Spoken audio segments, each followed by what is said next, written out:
Pessoal, vamos prosseguir nos nossos estudos, né? Vamos iniciar então a obra Os Mensageiros, que é uma obra também, obra-prima do Espírito André Luiz. Essa obra é do mesmo ano, foi publicada no mesmo ano do nosso lar, então publicou os 2 primeiros livros em 1944. E essa obra dos Mensageiros, eu penso assim que ela é uma obra é um tratado sobre o trabalho espírita. Isso vai ser complementado depois na obra Missionários da Luz. Mas a primeira parte aqui já vem então com esses relatos de vários espíritos que vieram em favor aqui do movimento espírita e fracassaram ou totalmente ou parcialmente. Então, vamos entender o que leva a um espírito espírita ao fracasso ou ao êxito das suas funções enquanto se encontra aqui. Mas, como de costume, vamos ler rapidamente algumas partes somente do prefácio que o Emmanuel escreve. Né? Todos os prefácios são feitos pelo Emmanuel, que dirigia todo o trabalho mediúnico do nosso Chico Xavier, sempre lembrar disso. Né? Nada passava pelo Chico sem antes ter passado previamente pelo Espírito Emmanuel. Ele coordenava toda a obra mediúnica que vinha pelo Chico. Então, ali primeiro, ele vai fazer um comentário que nós já sabemos, né? Que ele fala assim, que o homem desencarnado, pela simples circunstância da morte física, não penetrou os domínios angélicos. Então nós sabemos, nós espíritas, que só a morte física, quando nós perdemos o corpo físico, nós não vamos nos tornar pessoas melhores, espíritos melhores ou anjos, no sentido de espíritos mais purificados. Então isso depende de um esforço nosso. Ao contrário de outras religiões, de outras escolas filosóficas, algumas acreditam que a morte do corpo físico já seria uma transformação. Para nós espíritas, não. É apenas um momento de mudança de fase, né? De mudança de existência e de aferição daquilo que nós aprendemos aqui quando nós nos encontramos aqui. Aí depois ele faz uma comparação com o chimpanzé que entra num palácio. É uma comparação impactante, né? Então, um chimpanzé ingressando num palácio, como que ele contaria para os outros chimpanzés o que ele viu no palácio? É isso que ele diz aqui. É uma comparação conosco em relação ao plano espiritual.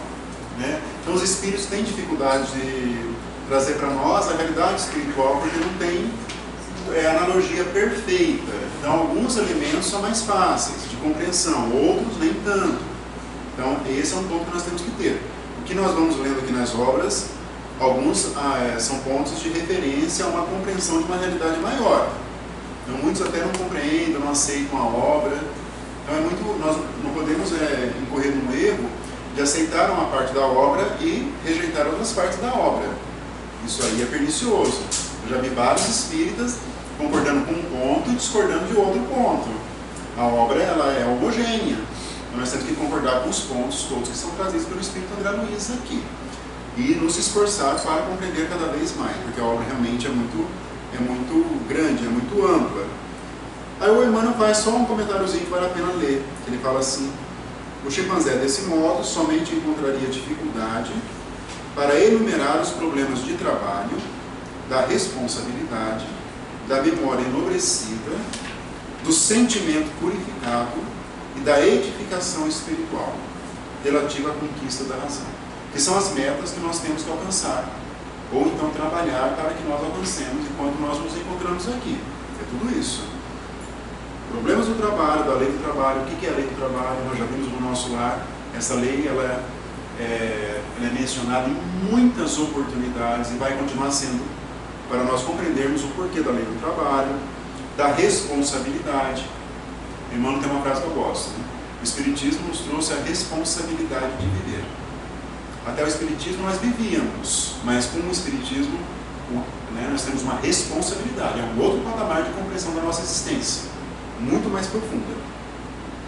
Memória enobrecida, né, de acordo com nossos atos, sentimento purificado, é muito difícil.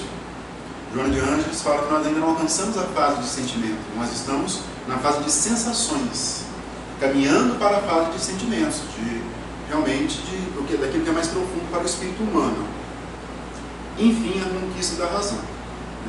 E ele vai falar depois, o Emmanuel, que a obra do André Luiz é endereçada aos estudiosos devotados, não ao simples leitor. E a construção espiritual de si mesmos. Então a obra do André Luiz é dirigida a essas pessoas. Somos nós aqui, pelo menos os que nos candidatamos a sermos essas pessoas aqui, né? Estudiosos devotados e construção espiritual de si mesmo. A construção espiritual é um trabalho nosso, individual. Ninguém vai entrar nas nossas vidas e fazer por nós, e nós não vamos fazer isso em favor de outra pessoa. Nem dos filhos, para quem é pai e mãe, não vai fazer. Não vai, isso não acontece. Vai contribuir, mas a construção espiritual é uma necessidade nossa, do nosso espírito, né? Que é abandonar aquilo que nós temos de ruim e colocar aquilo que nós temos de bom no nosso íntimo, as construções das virtudes. A morte física não é salto do desequilíbrio, é passo da evolução simplesmente. A maneira do macaco que encontra no ambiente humano uma vida animal enobrecida, o homem que após a morte física mereceu o ingresso nos círculos elevados do invisível encontra uma vida humana sublimada, que é o que nós temos visto por meio das narrativas da colônia nosso lar. É uma vida muito semelhante à nossa, porém sublimada. Ali nós não vamos ver maledicência, não vamos ver pessoas ofendendo outras, não vamos ver, enfim, atos. A nossa sociedade aqui encarnada é muito comum, é tudo muito de baixo nível, salvo exceções. Lá isso não existe, são os planos mais elevados. É uma vida humana sublimada. E aqui está no livro dos Espíritos que a nossa existência, que o nosso plano, é um pálido reflexo do plano espiritual. Está no livro dos Espíritos, desde 1857. Só que lá não era o momento de descrever tudo. Então nós precisamos que as ideias... houve uma necessidade que as ideias espíritas se penetrassem na humanidade ao longo de algumas décadas, até poder vir a obra do André Luiz, que começou a descrever o plano espiritual. E essa é a principal função aqui da obra. Aí tem novamente, que eu acho que são os dois parágrafos mais importantes da advertência do Emmanuel. No entanto, o que nos leva a grafar este prefácio singelo não é a conclusão filosófica, que ele se refere à questão de comparação do plano espiritual com o plano terrestre. Não é bem isso, mas a necessidade de evidenciar a santa oportunidade de trabalho do leitor amigo nos dias que correm. Nós vamos nos ajustando à lei do trabalho, dentro da nossa compreensão, que é movimentar as nossas potencialidades para o nosso progresso espiritual. Isso é a lei do trabalho, onde nós nos encontrarmos. E aí tem um parágrafo mais importante na minha leitura. Felizes os que buscarem na revelação nova, que é o Espiritismo, o lugar de serviço, que lhes compete na terra consoante a vontade divina. Então, quem vê no Espiritismo essa ferramenta de trabalho são os felizes aqui, segundo o Emmanuel.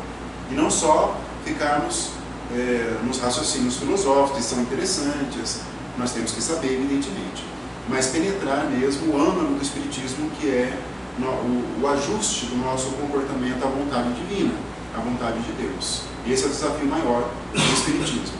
Vamos ver ali mais adiante dos espíritos que fracassaram justamente porque não souberam colocar a vontade divina em primeiro lugar, colocar a vontade própria, que é repleta de egoísmo, de orgulho e vaidade. Vamos ver isso na sequência ali. O Espiritismo cristão não oferece ao homem tão somente o campo de pesquisa e consulta, no qual raros estudiosos conseguem caminhar dignamente. Até nesse campo já é difícil, da consulta e da pesquisa. Você consegue tirar as grandes conclusões da obra. Mas muito mais que isso, o Espiritismo revela o quê? A oficina de renovação, onde cada consciência de aprendiz deve procurar sua justa integração com a vida mais alta. É um desafio nosso. Pelo esforço interior, da disciplina de si mesma, pelo autoaperfeiçoamento. Olha quantas informações numa frase só.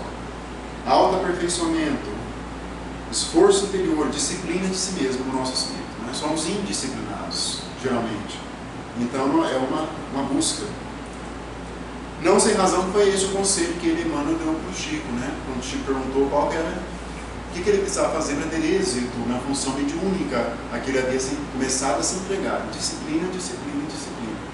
Quer saber, organizar o tempo, organizar as nossas atividades, fazer da melhor maneira possível aquilo que nós nos propomos na família, no trabalho, no movimento espírita, enfim, onde nós nos encontrarmos sermos pessoas proativas, para o bem, né? Na construção de nós mesmos.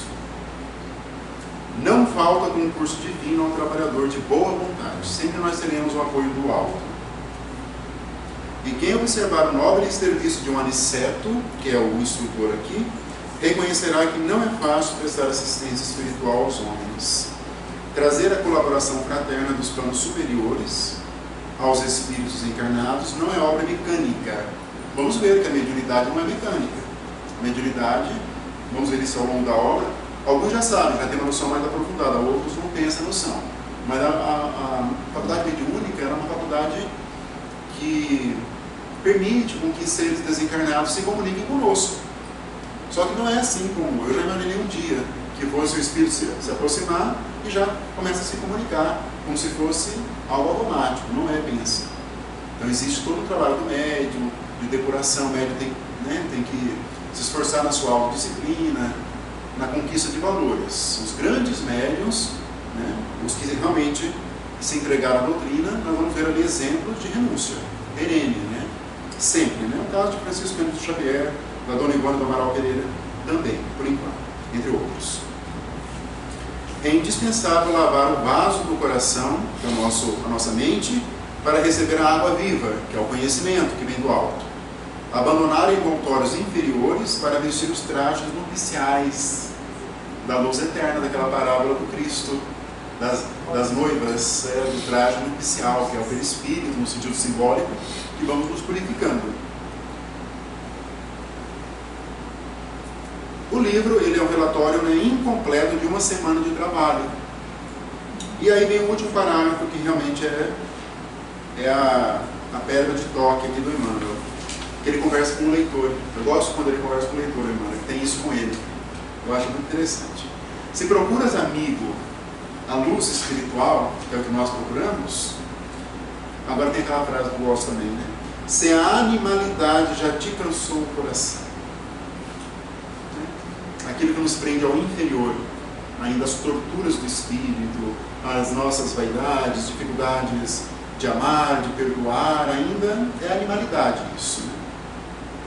Só a transformação de ti mesmo, à luz da espiritualidade superior, te facultará acesso às fontes da vida divina. Transformação moral. E, sobretudo, recorda que as mensagens edificantes do além não se destinam à expressão emocional, mas, acima de tudo, ao teu senso de Filho de Deus, que nós vemos, então, no Espiritismo, é o nosso senso de Filho de Deus, para que faças o inventário de tuas próprias realizações, né? Que é fazer uma autoavaliação da nossa vida, que nós temos feito ou deixado de fazer, e te integres de fato na responsabilidade de viver diante do Senhor. Sabendo, então, esse prefácio, né, mais um, é realmente extraordinário, com várias informações. Mas qual que é o principal objetivo do benfeitor Emmanuel? É nos chamar a atenção da necessidade de não ficarmos só no conhecimento teórico da doutrina, e sim colocar em prática, buscando a nossa transformação moral, a nossa reforma íntima, por meio do paradigma evangélico espírita. Então essa é a preocupação do Emmanuel. Aí começa o livro, então, capítulo 1. Então vamos ver o André Luiz, ele faz ali uma reflexão, que ele já não mais se vincula tanto à família, ele não mais tem não tem mais a família, a esposa e os filhos como esposa e como filhas, e sim como irmãos necessitados. Ele já conseguiu se desprender disso, aceitou melhor o atual marido da esposa, e, enfim, ele se integrou agora melhor mesmo a um amor universal, fraternal. A partir do momento que ele foi ali admitido como cidadão do nosso lar, que é o último capítulo do livro do Nosso Lar, ele já se identifica com esse amor universal. Repare, ele já modifica o foco dele. Então isso é muito importante que nós compreendamos isso. E daí ele já começa então a desenvolver uma vontade de auxiliar os que sofrem aqui, os que se encontram aqui encarnados.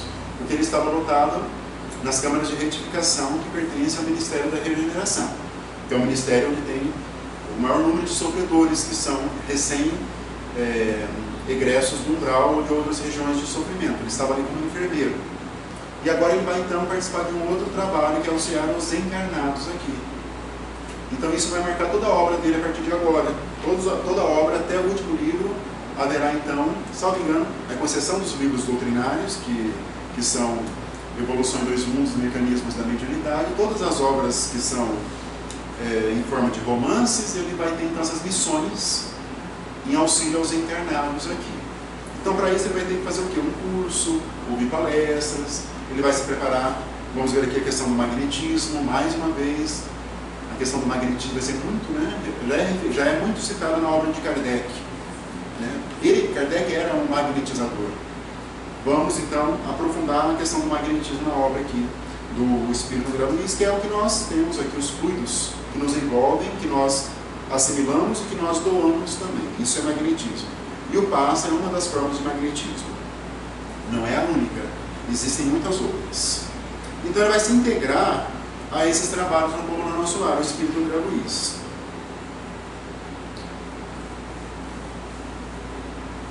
Ele fala de maneira poética: órfão de afetos terrenos e conformado com os desígnios superiores que me haviam traçado diverso rumo ao destino, comecei a ouvir o apelo profundo e divino da consciência universal, que é Deus. Somente agora percebia como distanciado vivera das leis sublimes que regem a evolução das criaturas.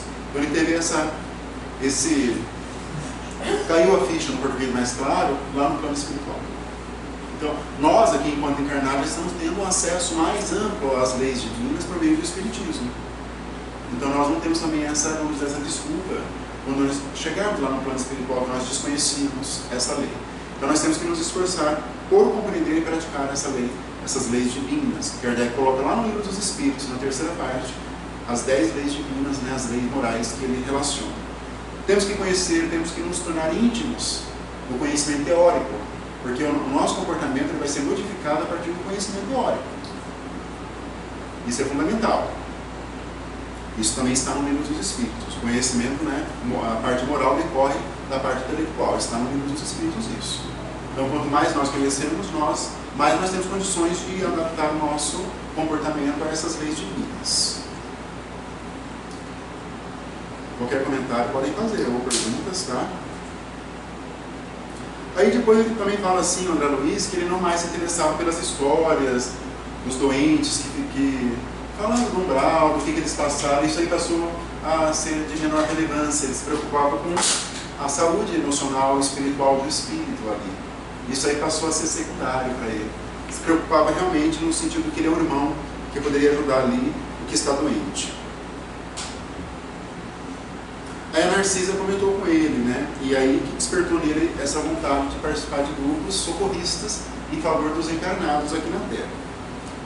Ela diz assim, Narcisa, vocês lembram, né? Que é aquela enfermeira lá do nosso lar. Enche a sua taça, é aquela que a ministra veneranda pediu para que ela ficasse 10 anos cuidando dos doentes que vieram do umbral, para ela preparar o coração, os sentimentos, porque ela ia precisar desse controle dos sentimentos para a futura reencarnação dela. Por isso que ela se encontrava ali, ajudando, né, os menos favorecidos, para que ela se autodisciplinasse ali no sofrimento, no socorro. E ela diz assim para André Luiz: enche a sua taça nas águas eternas aquele que é o doador divino, que é Deus. Além disso, todos nós somos portadores da planta do Cristo na terra do coração. Em períodos como o que você atravessa, há mais facilidade para nos desenvolvermos com êxito se soubermos aproveitar as oportunidades. Sempre que nós vamos ler essas falas, é como se fossem para nós. Temos que ter isso. E muitas vezes é até dito assim na segunda pessoa, né? Enquanto o espírito do homem se envolve apenas em cálculos e raciocínios, o Evangelho de Jesus não lhe parece mais que repositório de ensinamentos comuns. Não houve uma penetração do Evangelho. E o Evangelho é assim também. Quanto mais nós estudamos, mais nós vamos vendo a grandeza que é esse código divino que Jesus nos legou. E realmente não se penetra, não se penetra. Eu mesmo recebo várias mensagens no Facebook, no Instagram, sobre Espiritismo, perguntando. Daí eu sempre falo, não, leio o Livro dos Espíritos, para quem não tem da familiaridade, não sabe o que é o Espiritismo. Mas se interessa o que é reencarnação, o que é sofrimento. Eu sempre falo, não, leio o Livro dos Espíritos e o Evangelho. Às vezes a pessoa lê mesmo, mas ela volta em seguida, não, eu continuo sofrendo, eu não aceito que meu filho tenha aquele problema. não houve uma penetração. Claro que é o começo, só uma semente que está sendo plantada.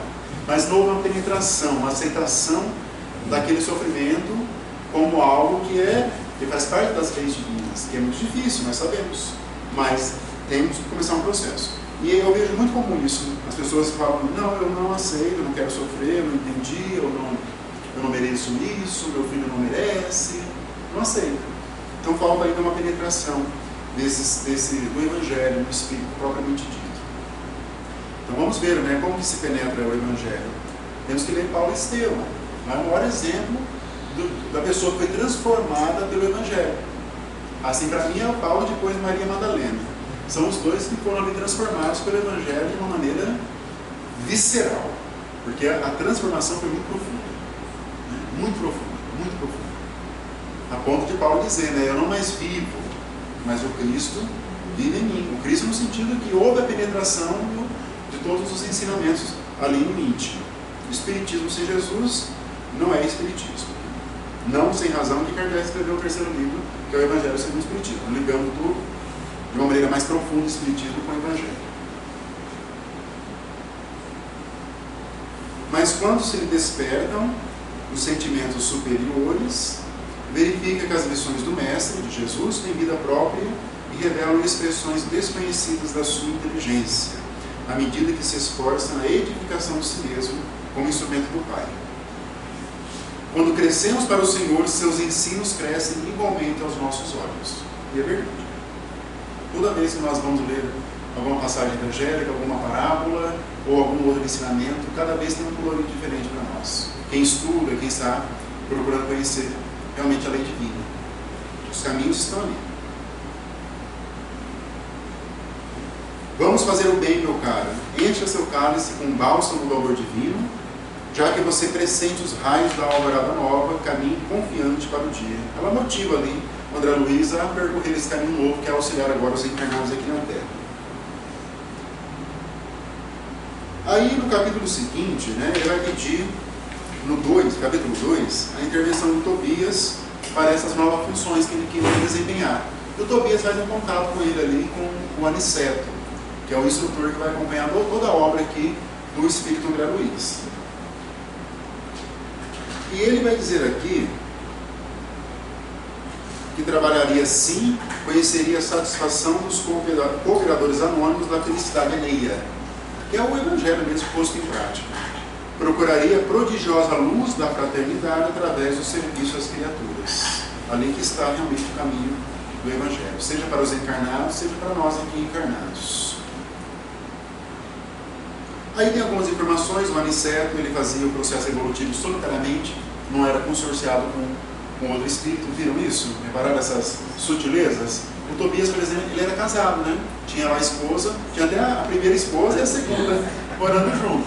A segunda era tida como uma filha, mas a primeira, e outros espíritos também eram consorciados ali. Naquele plano do nosso lar tem um casamento, tem uniões que se assemelham com a nossa união aqui encarnada. O Aniceto não, ele morava com outros 5 espíritos que eram uma espécie de discípulos. Então ele fazia ali o seu processo naquele momento de forma isolada, né, solitariamente. Marcelo, uma pergunta, essa coisa de quando desencarna e encontra um companheiro, como o espírito não tem sexo, pode ser que ele encarne como homem ou mulher? Pode ser. Então para mim é meio confuso. Imagina tipo assim, aí veio, por exemplo, companheira veio o homem. Sim. Aí voltar lá, sabe? Mas é difícil. É uma coisa meio, eu fico meio... Não é fácil compreender mesmo, não é fácil. Nós temos que entender o seguinte, essas uniões, no sentido de união de almas gêmeas, isso não existe na doutrina espírita. Mas existem uniões mais próximas, que se vinculam com mais intensidade, digamos assim. Mas alguns espíritos têm dívidas e vão ter que retornar, alguns vão progredir. Aí os espíritos, Kardec pergunta, né, se o espírito prefere encarnar como homem ou como mulher. E eles respondem, não, isso pouco importa. O que importa são as provas pelas quais o espírito tem que passar. Então aí que está a essência da resposta à sua pergunta. O que ele vai precisar, se é como homem ou como mulher. Então aí que ele vai reencarnar. Agora, quando voltar para o plano espiritual, isso fica relativizado. Ele pode assumir uma forma mais antiga e tal. Mas o espírito tem sexo. Não como nós entendemos. Essa é a resposta do livro dos Espíritos. Não é como nós imaginamos. Não é assim. Tem. Não como nós entendemos, está lá escrito assim. Mas é um capítulo com poucas informações, também nós não temos uma preparação para isso. Vamos entender um pouco mais na Evolução em Dois Mundos, a questão da sexualidade, começa a explicar com mais clareza. Mas isso tende a desaparecer para os espíritos puros, não tem isso, né? Mas isso pode acontecer. Agora, veja bem, não é porque foram casados aqui, homem e mulher, por exemplo, tiveram uma afinidade grande, muito grande, que isso vai perdurar durante muitos e muitos séculos. Isso com o tempo vai desaparecendo e vão se tornar o que é o amor puro, fraternal. Essa é a lógica. Então um pode voltar como homem ou como mulher, dependendo das provas. Temos que relativizar esse conceito que é muito rígido. Na nossa cabeça é muito rígido. Outra coisa, quando a gente fala casamento, Sim. eu subentendo intimidade física. Sim. Então, a intimidade perispiritual, ou não existe isso? Isso não tem uma polêmica. Né? Eu já vi pessoas falando. Não, uma coisa complexa. Essas perguntas são as difíceis, né? Eu já vi pessoas falando do Astolfo. Todos conhecem o Astolfo, né? Sim. O Astolfo, ele é muito estudioso da doutrina. Ele falou que ele acredita pessoalmente que possa haver relações sexuais na colônia nosso lar. Ele falou. Eu acho que não. Na maneira como nós compreendemos, eu acho que não. Penso que não. Mas isso não é dito na obra e tem momentos que pode entender que existam relações sexuais ali na colônia. Não há como, então, eu compreendo assim que força sexual tem a ver com força criadora, tem a ver com um padrão de felicidade, que nós tem ainda... um propósito de gerar uma criança. Não, como lá não tem esse propósito. Embora tenha uma literatura, vamos dizer assim, alternativa, por assim dizer, abrindo parêntese, na literatura que nós temos como fidedigna, mas tem outras que já defendem essa possibilidade de nascimentos em colônias espirituais. Mas não é algo que foi recepcionado pelo movimento espírita, isso. Sim. Mas nas zonas inferiores, acredito que seja até possível nas obras de Manuel Filomeno, Eu acho que isso não fala explicitamente. Como é que é o livro do Manuel Filomeno? É Sexo e Obsessão. Sexo e Obsessão. Sexo e Obsessão. Onde tem aquelas cidades no umbral, que são mais... até tem um capítulo onde tem desfiles e tudo mais. Sim. Não sei o quê. Não, mas o que ela fala é nascer, né? Nascimento. Ah, não, de nascimento não ouvi falar. Não, isso não. Só uma literatura, você... Que seria o propósito, vamos dizer, maior da atração sexual. Seria o propósito maior na Terra. Exato, Mas temos que entender força sexual como sendo não só aquilo que vai caminhar para relações sexuais. A força sexual, ela está, vamos dizer assim, dentro do que da parte energia, né? que cria, está na parte de criação, exatamente, energia sexual de criação. Emmanuel vai falar que a própria o que une os astros é de natureza sexual. Ele vai falar o magnetismo. Então temos que parar para pensar em união, e não necessariamente na prática sexual como nós conhecemos aqui. Agora, isso que o Gustavo falou, prática sexual como nós conhecemos, penso que não haja no plano espiritual dessa maneira. Existe, talvez, nos planos inferiores, uma tentativa, mas não há, como nós conhecemos. É aquela coisa do chimpanzé, a gente, para entender isso, é mais complexo, é mais complexo. Agora, se existe ou não nas colônias espirituais, isso nós não temos informações concretas. Eu acredito que não exista como nós conhecemos. Alguém queria falar mais? Então, essa última palestra do Alberto Almeida, na 66ª Vitória da Conquista, ele fala de acho que 6 ou 8 tipos de reuniões na Terra. Sim. E uma delas é sexualidade. Eles criaram. E assim, essa união entre seres, pode ser uma mulher com mulher, é de sapiência, é de sabedoria, de conhecimento. Sim. Então eu sou mulher, você é mulher, mas nós nos amamos na sabedoria, entendeu? No nível assim. Quer dizer, na Terra já está acontecendo isso. Ele, como psicólogo transpessoal, na Terra já é uma cópia pálida, como eu digo. Com certeza. Já entendeu?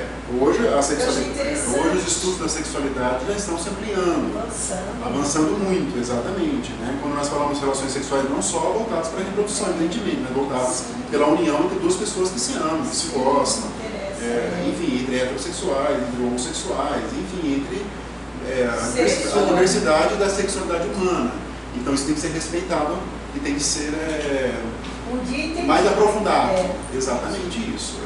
Mas isso, a energia sexual que nós conhecemos, como ela se manifesta aqui na Terra, é diferente do que é no plano espiritual. Mas tem a ver com criação, tem a ver com... Enfim, a mediunidade tem a ver com energia sexual também. Nós já falamos aqui, repare que os grandes médiuns de psicografia são celibatários.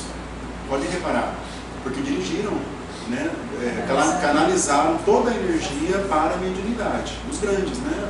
Chico Xavier, Ivone do Amaral Pereira, Divaldo Franco, Raul Teixeira.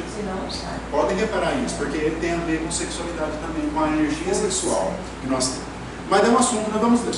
Tem outros livros, vão tratar melhor esse assunto, que ele é difícil. Até chegar no último, que é o Sexo e Destino, que vai falar mais também da questão da sexualidade. E por outros também. Obrigada.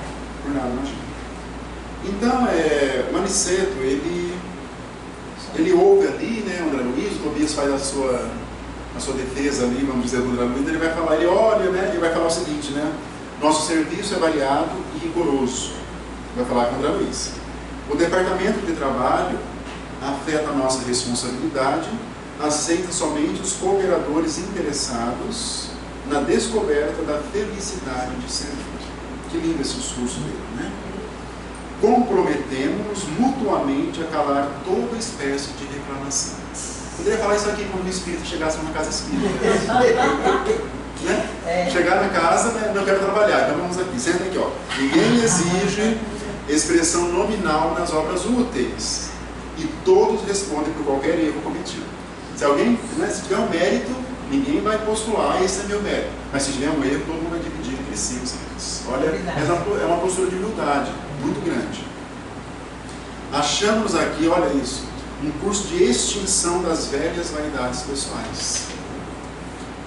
De querer ser visto, de querer ser admirado, de querer, né, ser querido, ser amado, trazidos do mundo carnal. Dentro do mecanismo hierárquico de nossas obrigações, interessamos-nos tão somente pelo bem divino. Consideramos que toda possibilidade construtiva vem de nosso Pai, e esta convicção nos auxilia a esquecer as exigências descabidas de nossa personalidade inferior. Olha que forte esse diálogo, né, com ele. Né? Então aqui, o que importa é o bem divino. Não são as nossas vontades. Isso aí é o que menos importa, são as nossas vontades. E o Aniceto, ele coordena 50 colaboradores, vocês viram ali, tem um método diferente. E ele vai ali colocando de acordo com as profissões que foram exercidas aqui na Terra, pela proximidade. Então tinha operários, donas de casa, enfim, professores, tinham vários ali. E aí tinha o Vicente, que vai ser, já vamos ver a história trágica, né, do Vicente. Que tragédia, né? Coitado. Aí ele continua, Aniceto, né? Considerando, pois, o serviço atual, temos interesse em aproveitar as horas no limite máximo, não só em benefício dos que necessitam de nosso concurso fraternal, como também a favor de nós mesmos no que toca a eficiência. Então, ali é trabalho com eficiência mesmo. As horas são aproveitadas, os aprendizados são ali tidos com um máximo de aproveitamento. Importante para nós também essas noções aqui, para todos nós. E eles são realmente muito organizados, os espíritos, na questão de saber o que eles devem fazer, qual é o tempo destinado àquela função, selecionando as pessoas corretas. Claro que eles têm outros meios, mas nós podemos já nos antecipar aqui na Terra e aproveitar algumas dicas dentro do movimento espírita, como que se organiza. Uma parte do movimento é um pouco desordenada, falta um pouco de disciplina para o movimento espírita. A questão das comemorações, efeméride, lembrar Kardec, lembrar o livro, nós não temos aqui ainda. Falta desenvolver um pouco mais disso. E outros problemas também. Aí eles vão lá para o centro, capítulo 3, no centro de mensageiros. Aqui tem muitas informações desse capítulo, são realmente muito relevantes. Então, ele pertence ao Ministério da Comunicação, que é um dos 6 ministérios da colônia. E lembrando que André Luiz estava então vinculado ao Ministério da Regeneração. E ele pergunta sobre a função desse centro de mensageiros, qual que é a função? Aí ele diz assim, Tobias, lembra do Tobias? Ordena lá no espaço, lá no Ministério da Regeneração, nas câmaras de retificação. É bom vocês fazerem essas ligações para entender um entenderem melhor a obra. Eu demorei muito tempo para pegar esses detalhes, porque numa leitura inicial geralmente não pega. Depois vai entendendo melhor a estrutura da cidade. Quando nós retornarmos para nossas colônias, saberemos melhor, né, onde nos situarmos, né? Ninguém vai passar pelo umbral, vai direto para a colônia, organizadamente, né? Vamos transcendendo. Aí ele diz assim, Tobias: o centro prepara entidades a fim de que se transformem em cartas vivas, essa expressão de Paulo de Tarso, de socorro e auxílio aos que sofrem no umbral, na crosta e nas trevas, que é aquela região inferior ao umbral, nas trevas. Preparam-se aqui numerosos companheiros para a difusão de esperanças e consolos, instruções e avisos nos diversos setores da evolução planetária, todos os setores, não só no espiritismo, em todas as escolas religiosas. Organizamos turmas compactas de aprendizes para a reencarnação. Aí sim vai falar agora especificamente do movimento espírita. Médiuns e doutrinadores, que nós chamamos hoje de esclarecedores, saem daqui às centenas, e só de uma colônia.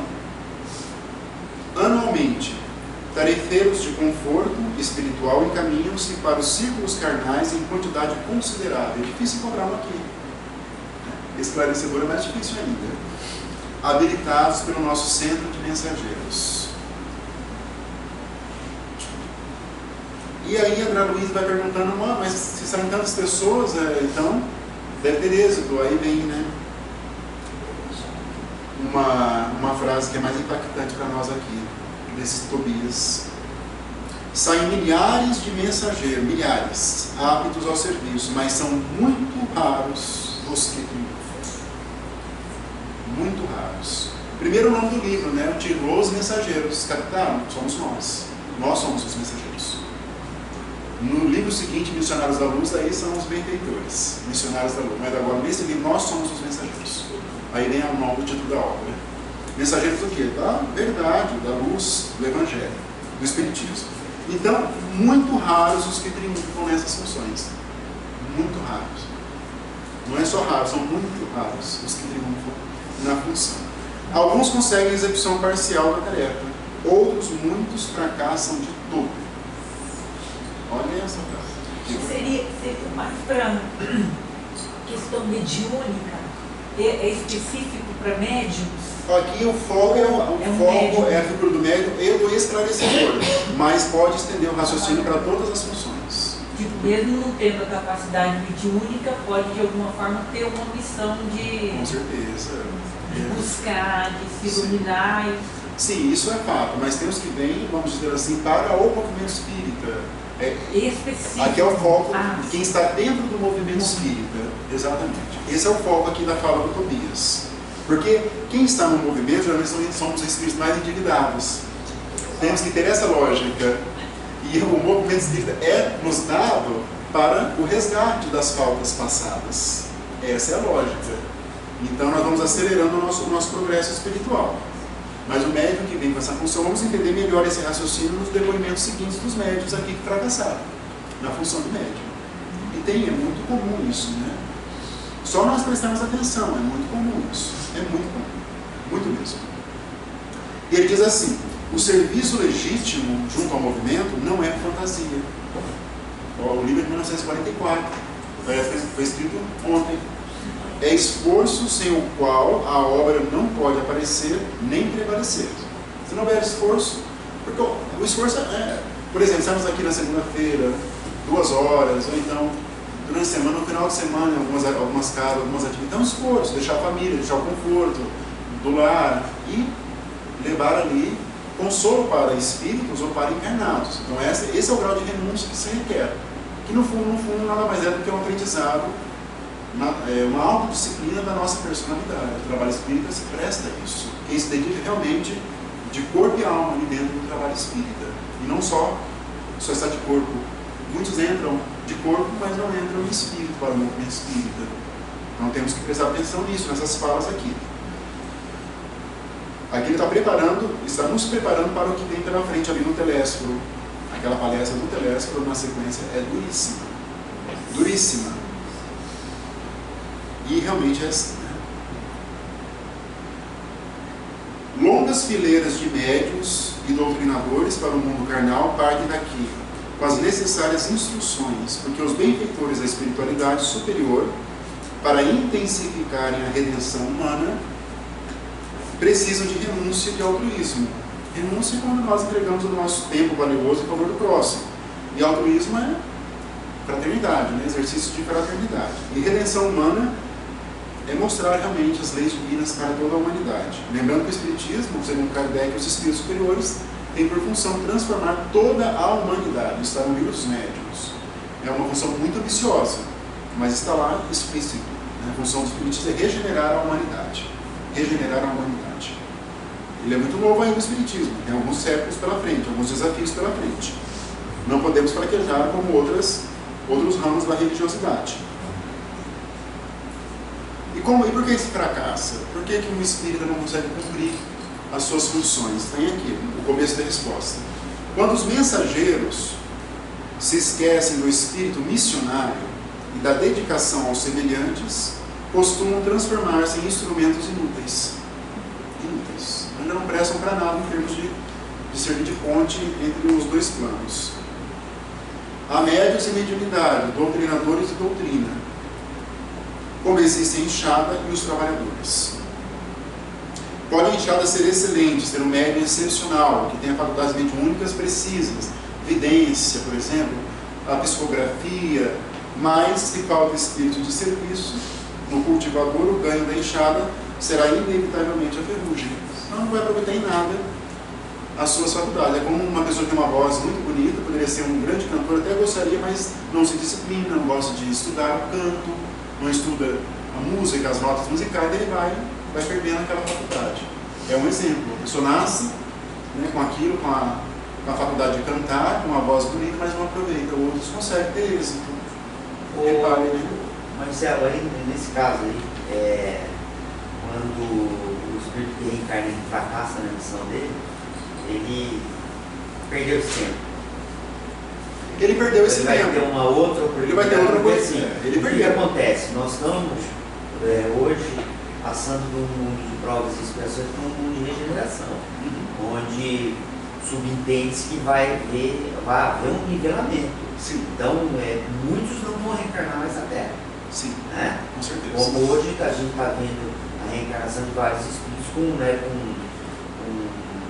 até graus de inteligência bem mais afiados do que as gerações anteriores. Então esse que fracassou, provavelmente ele nem reencarna mais aqui.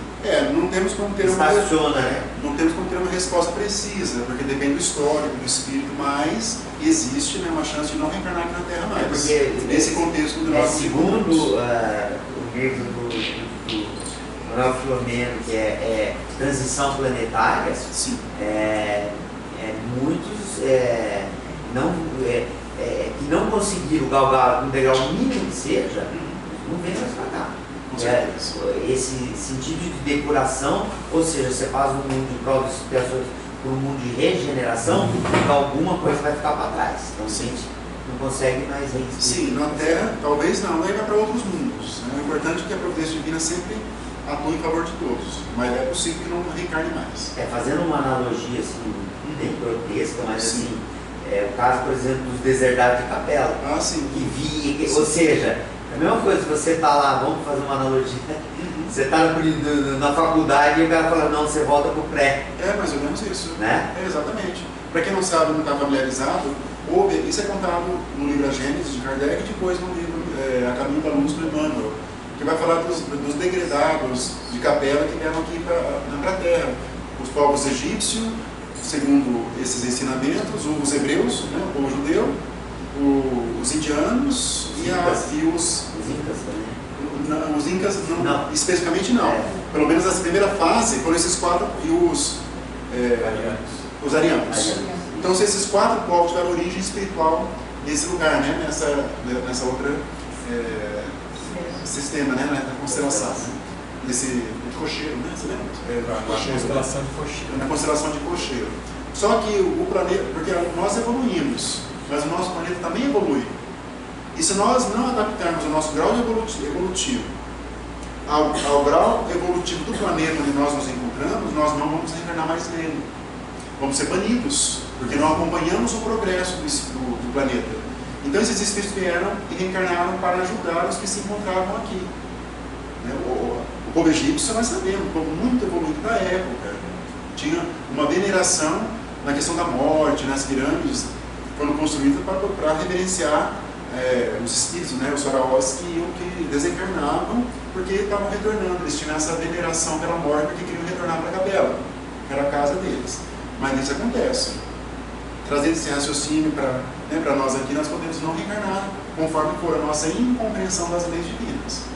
E alguns reencarnaram mesmo desses espíritos naqueles hominídeos mesmo, recém-saído ali da fase primária da evolução. Reencarnaram ali. Não é um regresso, não é apenas um momento expiatório de compreensão. E para ajudar os outros povos que estavam ali se formando. Vocês têm que ler melhor, né? O livro faz um pouco tempo, não tem detalhes mais do livro A Caminho da Luz. Mas, enfim, até os arianos que se instalaram na Europa, principalmente, conseguiram levar a sua evolução para outros ainda que ali se encontravam, e foram os que melhor depois dos egípcios, que se adaptaram àquele planeta. Depois os egípcios já foram embora, já o povo hebreu continuou com um problema ainda, embora receberam 2 revelações, que foram os mandamentos, e também Jesus veio pelo povo hebreu. Os indianos construíram aquelas castas, que até hoje tem reflexo na sociedade indiana. Enfim, alguns continuaram fracassando. E Emmanuel diz assim, que alguns seguem reencarnados aqui ainda. Não conseguiram ainda compreender a lei divina. Porque o progresso é individual, ninguém vai progredir por nós. Vai dar um livro bem interessante, esse livro, O Caminho da Luz.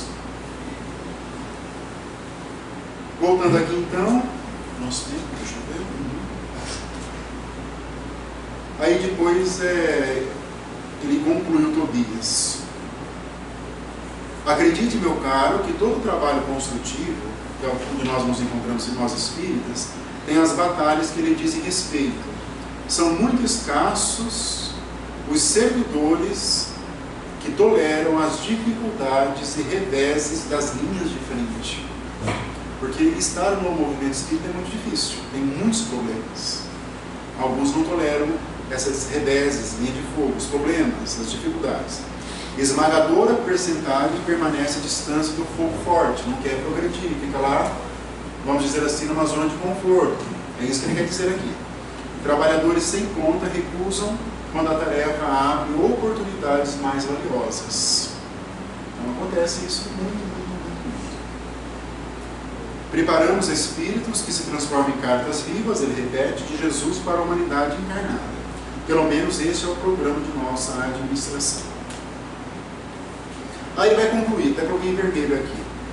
Raros triunfam dos que vieram com essa missão, aqui no movimento espírita, porque quase todos estamos ainda ligados a extenso pretérito de erros criminosos,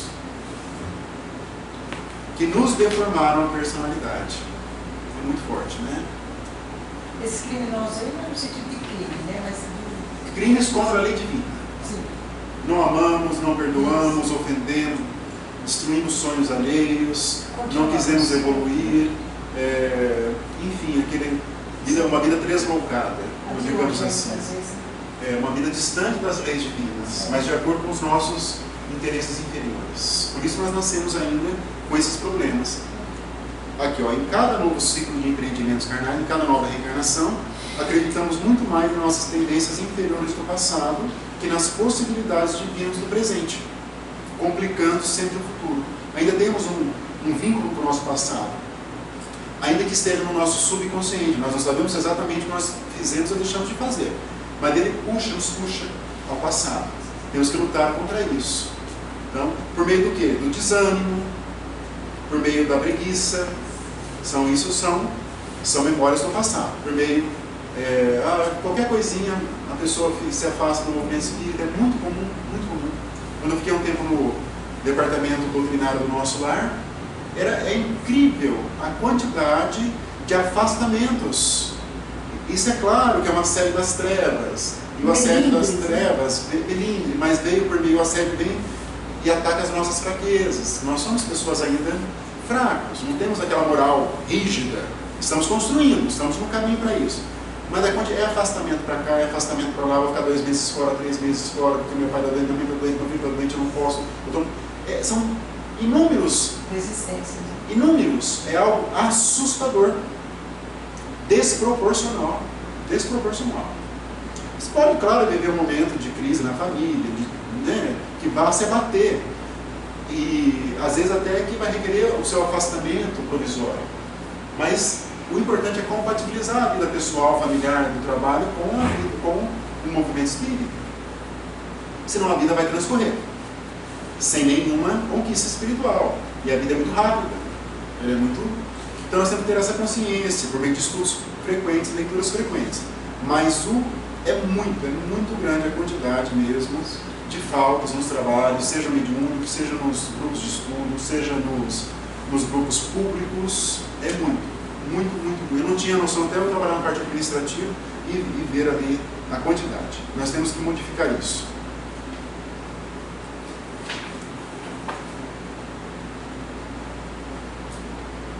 É desse modo que prosseguimos por lá, aqui encarnados, agarrados ao mal e esquecidos do bem, chegando por vezes ao disparate, ao absurdo de interpretar dificuldades que todos nós temos como punições. Eles acham que nós não gostamos, mas quando nós estamos do lado de lá, nós não queremos dificuldades. Quando todo obstáculo traduz oportunidade verdadeiramente preciosa aos que já têm olhos de ver. Então, todo obstáculo que nós tivermos na nossa vida, temos que encarar de forma racional. Não, esse obstáculo existe para que eu compreenda e que eu modifique o meu comportamento dentro do possível. Pede auxílio ao alto, faz preces, se mantenha firme no propósito. Enfim, nós temos que ter esses olhos de ver. Porque o obstáculo todos nós vamos ter. Ninguém reencarna só para ser um bom trabalhador no movimento. Reencarnamos com o nosso passado, com as dificuldades, com as rotinas que nos absorvem o tempo. E se nós não tivermos cuidado, nós seremos absorvidos pelas rotinas diárias.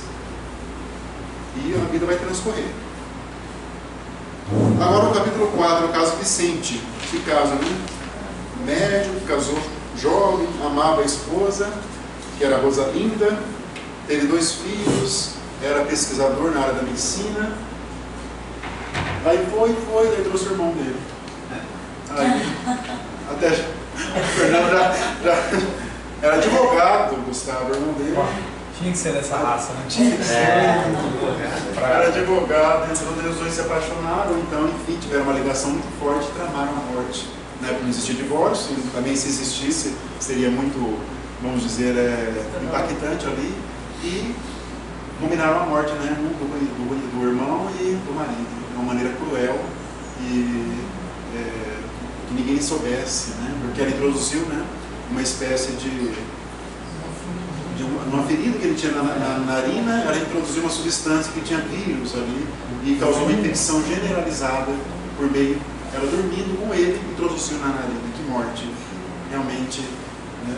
Esse foi o caso dele. Ele desencarnou, não sabia disso, ficou sabendo no plano espiritual esse crime de que ele foi vítima.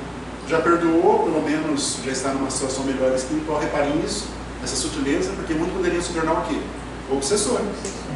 Vamos ver isso em outras obras. O espírito se revolta contra aquele que o ofendeu e volta porque é vingança. Porque todo obsessor foi a vítima do passado. Todos. É isso que acontece. Então, nessa dinâmica, ele acaba perdoando e acaba então fazendo, tentando agora se encaixar melhor nas leis divinas do Vicente, que vai ser o companheiro do André Luiz. Os dois foram médicos.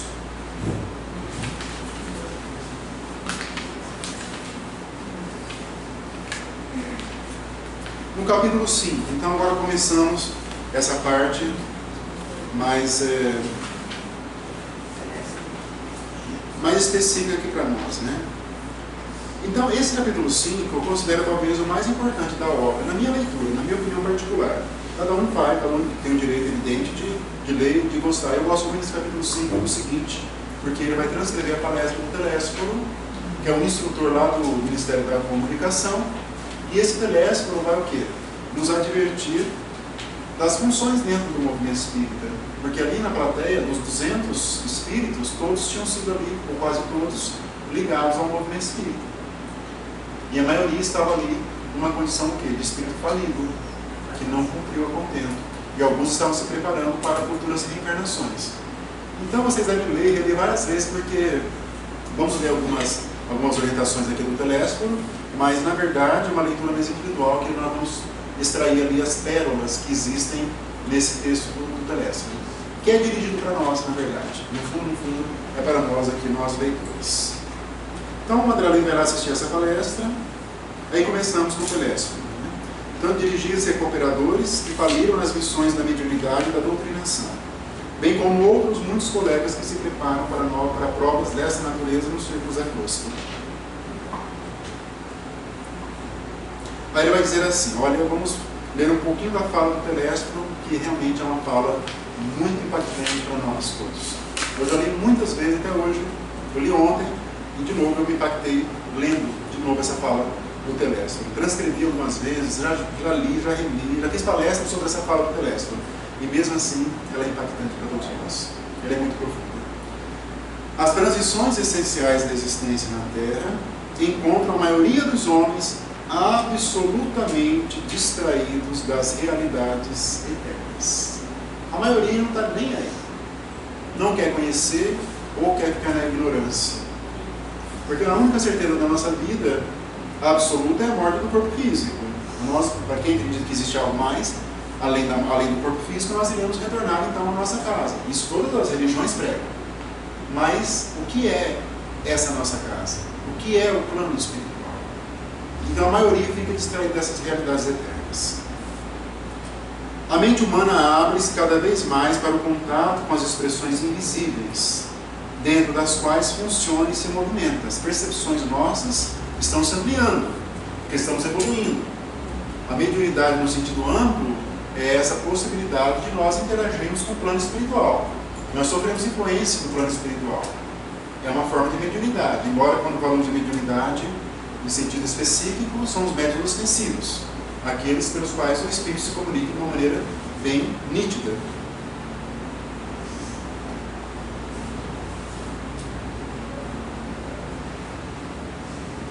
Isso é uma fatalidade evolutiva, essa comunicação. Isso vai acontecer. Desejamos e necessitamos auxiliar as criaturas terrestres. Todavia, contra a extensão de nosso concurso fraterno, operam dilatadas correntes de incompreensão.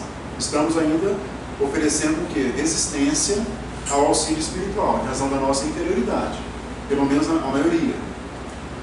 Daí ele vai falar um pouquinho da Igreja Católica, dos evangélicos e de outras escolas espiritualistas. E vai falar assim, toda expressão religiosa é sagrada, todo movimento superior de educação espiritual é santo em si mesmo. Temos diante de nós a incompreensão dos bons. Isso ele se refere como que outros religiosos pensam dos espíritas. É isso que ele está se referindo aqui. Temos a incompreensão dos bons, que constitui dolorosa prova para todos os trabalhadores sinceros, porque afinal não estamos fazendo obra individual, e sim promovendo o movimento libertador da consciência humana, que é o Espiritismo, a favor da própria ideia religiosa do mundo. O Espiritismo vai modificar a ideia de religião que nós tínhamos até então, de maneira muito profunda. O espírito da revelação é progressivo, como a alma do homem. Então nós estamos evoluindo, nós precisamos de novos conhecimentos. Muitas igrejas não compreendem, por enquanto, que não devemos espalhar a crença nos tormentos eternos para os desventurados, e sim a certeza de que há homens infernais criando infernos para si mesmos. Uma incompreensão. Nós vemos aí, sem citar nomes, padres de outras religiões que estão em depressão. Como isso? Como que pode acontecer isso? Sem uma compreensão mais profunda do que realmente é a religiosidade. Por mais que todos sejamos ainda seres em evolução, encarnados no planeta de provas e expiações, mas nós temos hoje condições melhores, mais robustas, de compreender a nossa realidade espiritual. Tem que ter um esforço nosso muito grande para isso. É um convite perene dos espíritos. Perene. A ciência progride vertiginosamente no planeta.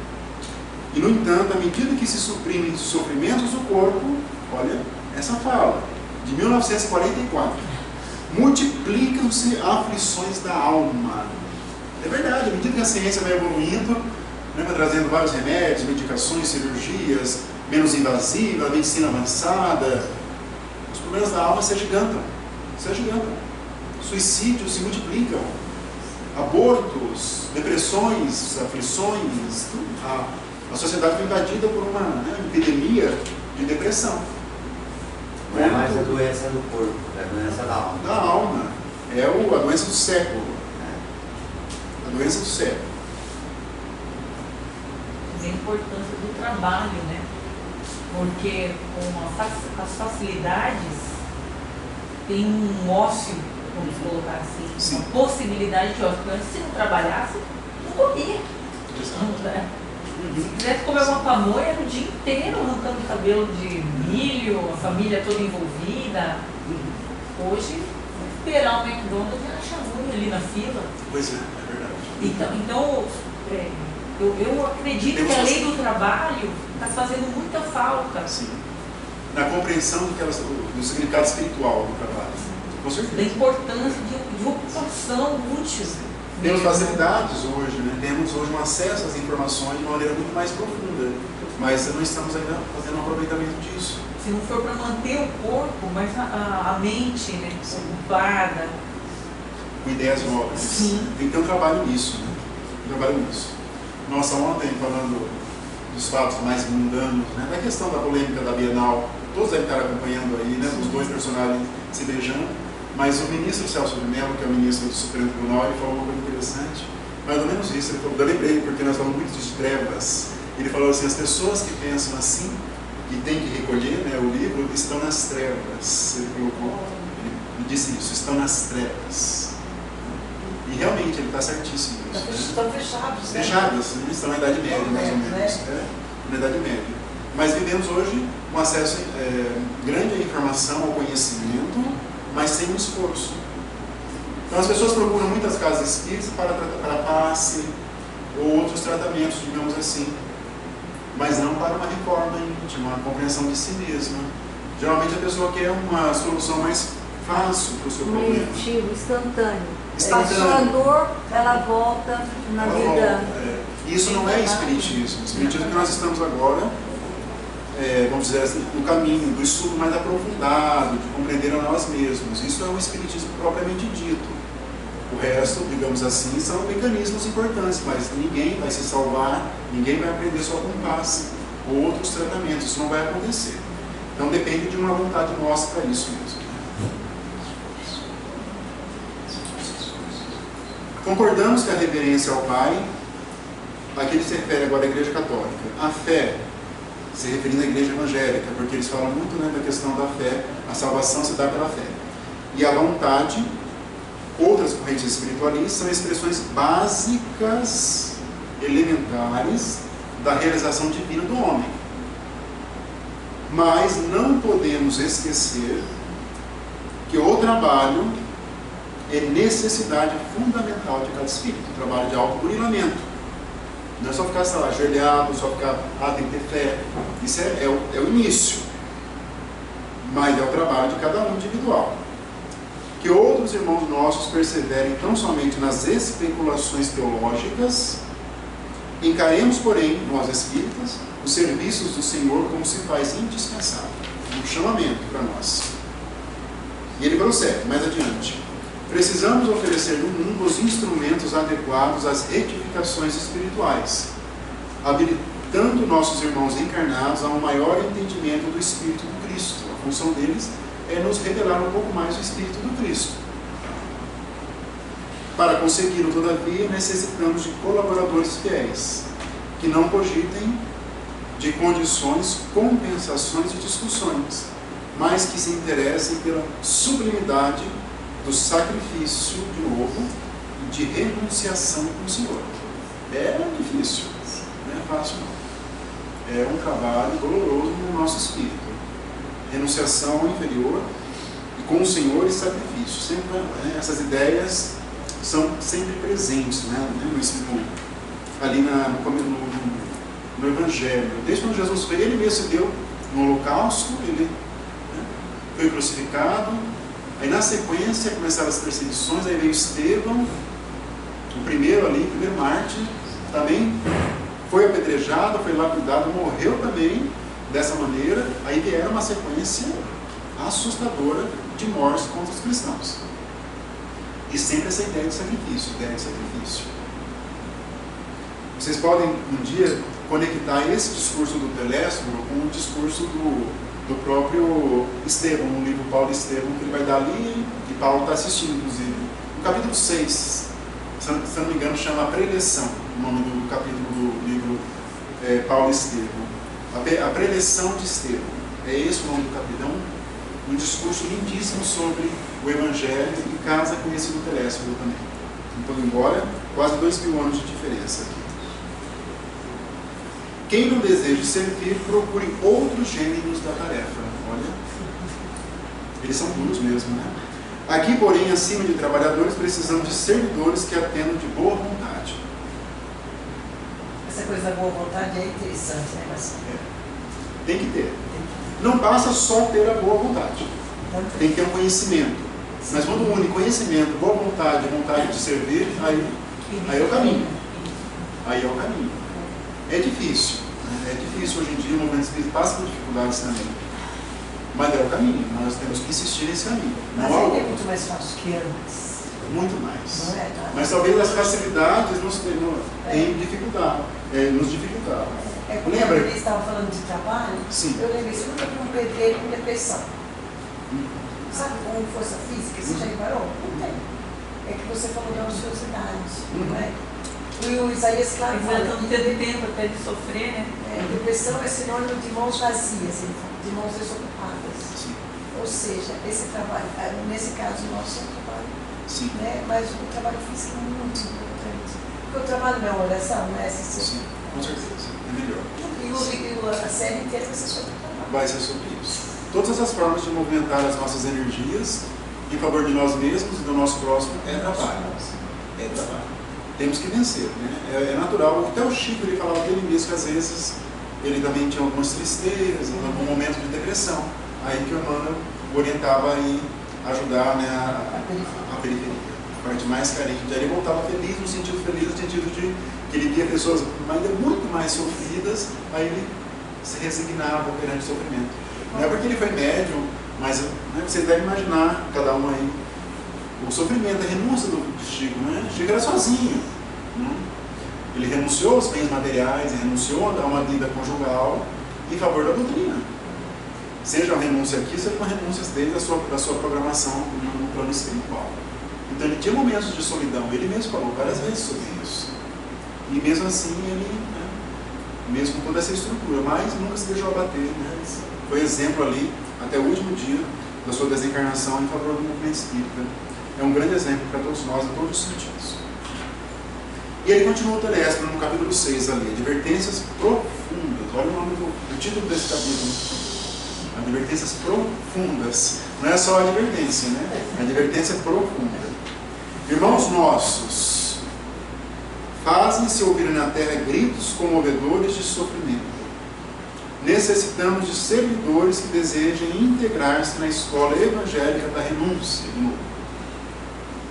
Centenas de companheiros partem daqui anualmente, aliando necessidades de resgate, em razão do passado espiritual, ao serviço redentor, que vai redimir.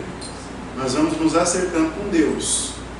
Ninguém vai só para o serviço redentor, vai passar pelo resgate. Aí vem o sofrimento, vem o médium com problemas na família, problemas financeiros gravíssimos. Vamos ver aqui na sequência os depoimentos deles.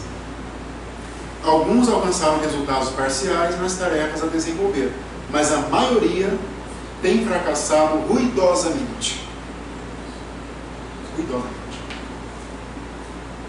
Nossos institutos de socorro debalde movimentam medidas de assistência indispensável. Raríssimos conquistam algum êxito nos delicados mistérios da mediunidade e da doutrinação. É até desanimador esse discurso nessa parte aqui. Raríssimos conseguem.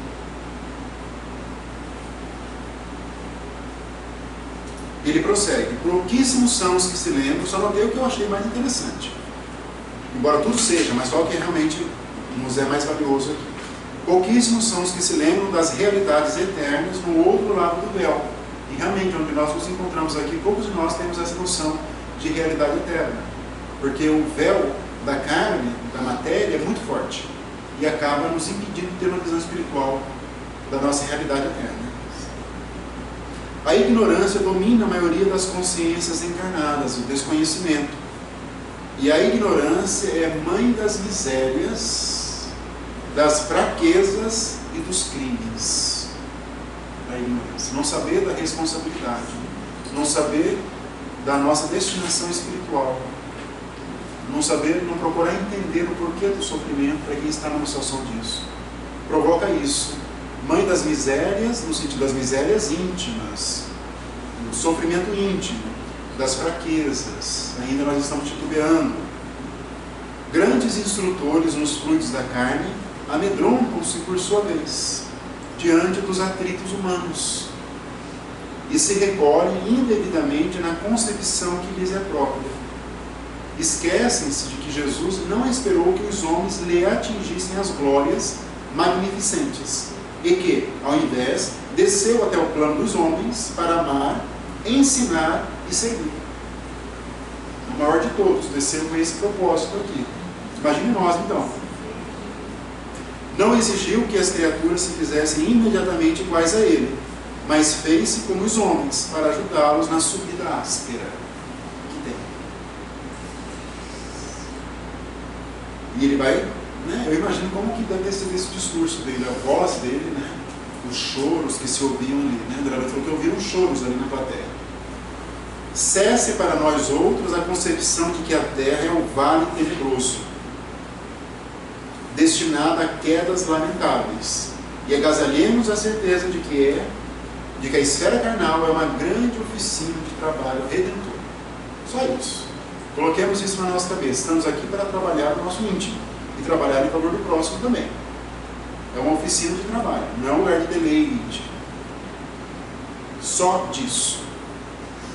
É também, mas é um lugar onde nós estamos construindo aqui a nossa personalidade superior. Nós não vamos usufruir aqui das conquistas, e sim no plano espiritual. Mas nós vamos começar a subir essa escada do nosso progresso espiritual aqui, enquanto nós nos encontramos aqui encarnados.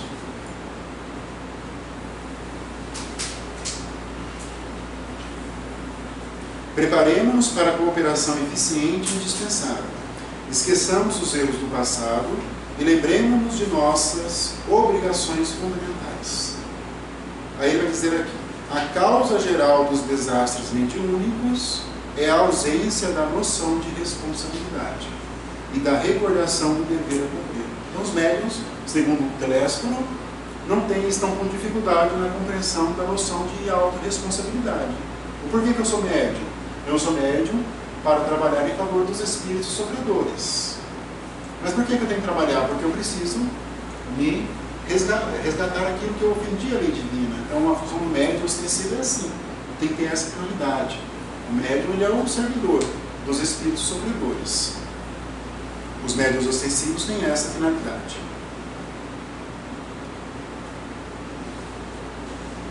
Quantos de vós fostes abonados aqui por generosos benfeitores? Reparem vocês, todos nós aqui, com certeza absoluta, tivemos ali benfeitores que afiançaram a nossa vinda aqui. Nós não estamos aqui solitariamente. Às vezes nós nos sentimos sozinhos, sem ninguém, mas isso não existe. Isso não existe. Então nós vamos ver aqui o próprio André Luiz ali sendo ajudado pelos instrutores, os outros personagens da história, aqueles benfeitores, a ministra veneranda. Nós também temos todos os nossos instrutores, são os nossos anjos guardiões, no sentido verdadeiro da expressão, que lutaram por nós, que nos auxiliaram, agora nós estamos aqui nos ajudando. Benfeitores que buscaram auxiliar-vos, condoídos de vosso pretérito cruel, nosso passado cruel, dentro do mundo ainda dos crimes, contra as leis divinas. Quantos de vós partistes, entusiastas, formulando enormes promessas, entretanto, não souberam recapitular dignamente para aprender a servir, conforme os desígnios superiores do Eterno? É duro. Senhor vos enviava possibilidades materiais para o necessário, regressávais à ambição desmedida. Ante o acréscimo de misericórdia do labor intensificado, agarrastes a ideia da existência cômoda. Então, interpretamos aquilo que vem do alto como sendo algo para nosso benefício exclusivo. E não era. Junto às experiências afetivas, preferistes os desvios sexuais. Vai ter um personagem no livro Missionários da Luz. A esposa, uma pessoa muito dedicada, só que o rapaz era médium, mas ele estava indo um caminho ali, frequentando casas de prostituição. Tudo. É um personagem do livro Missionários da Luz. Não tinha a esposa dedicada, que gostava dele, mas ele preferia outros caminhos. Outros caminhos aqui. É o caso também de desvios sexuais. Ao lado da família, voltastes à tirania doméstica e os interesses da vida eterna sobrepusestes às sugestões inferiores da preguiça e da vaidade. Isso fez então com que houvessem esses desvios. Como médios, muitos de vós preferimos a inconsciência de vós mesmos, como doutrinadores, formuláveis conceitos para exportação, jamais para uso próprio. Ele esclarecia, mas não se esclarecia. O esclarecedor.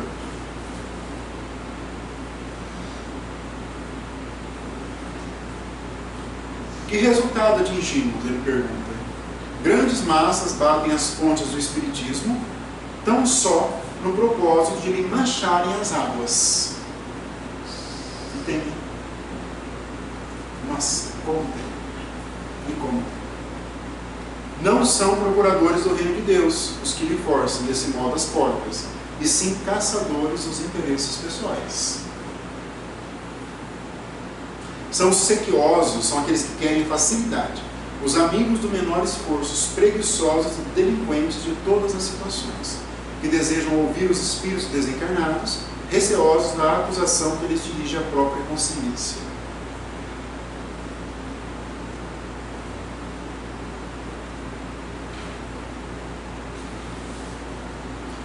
Tudo por quê, meus irmãos? Ele pergunta.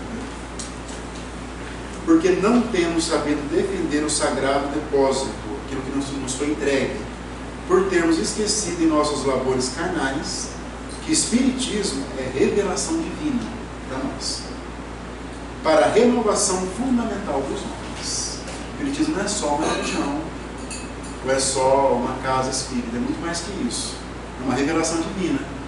Lá mais adiante vamos ver no Missionários da Luz que ele é um conjunto de verdades sublimes no Espiritismo. Então ele tem essa função da renovação dos homens. Não atendemos ainda como se faz indispensável a construção do reino de Deus em nós, que Jesus tanto falou. O reino de Deus não é um lugar físico, um lugar, uma colônia espiritual, não é o reino de Deus, é dentro de nós. São as construções dos sentimentos daquilo que vai nos dar aquilo que nós chamamos de espiritualidade superior. Que vamos caminhando, né, para aquela comunidade de espíritos redimidos que é mencionado no livro Obreiros da Vida Eterna. Tem o personagem Asclepios, que pertence a essa comunidade de espíritos redimidos, que não reencarna aqui na Terra, mas em provações, em missões específicas. Então nós estamos a caminho disso, né?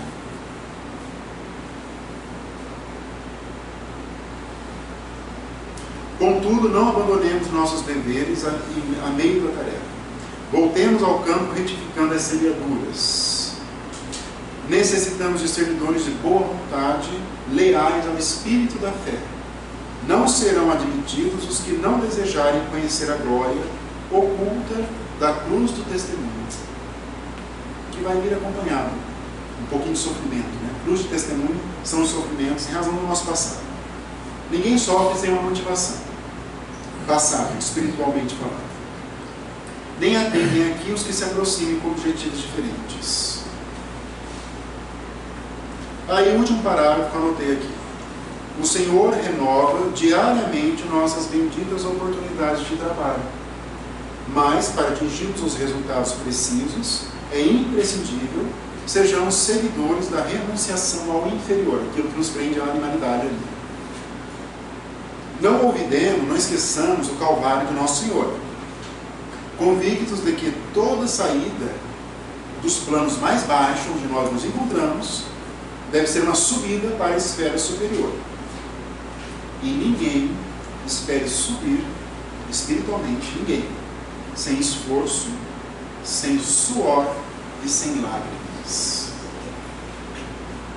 Se não tiver esses três juntos, é porque nós não estamos subindo, nós estamos estacionando. Se não tiver esforço, se não tiver suor e se não tiver lágrimas, porque nós somos espíritos endividados. Isso faz parte do nosso momento espiritual. Quando nós alcançarmos outras etapas espirituais da nossa existência, vamos evoluir, mas sem a necessidade de suor e sem a necessidade de lágrimas. Mas de esforço, com certeza, isso vai ser simples. Nascemos para sofrer, né? Porque nós ainda estamos ali em conflito com a lei. Não é? Tem uma vara aqui, a vara de adolescentes em conflito com a lei. Nós estamos em conflito com a lei divina. Ainda. Conflito com a lei divina.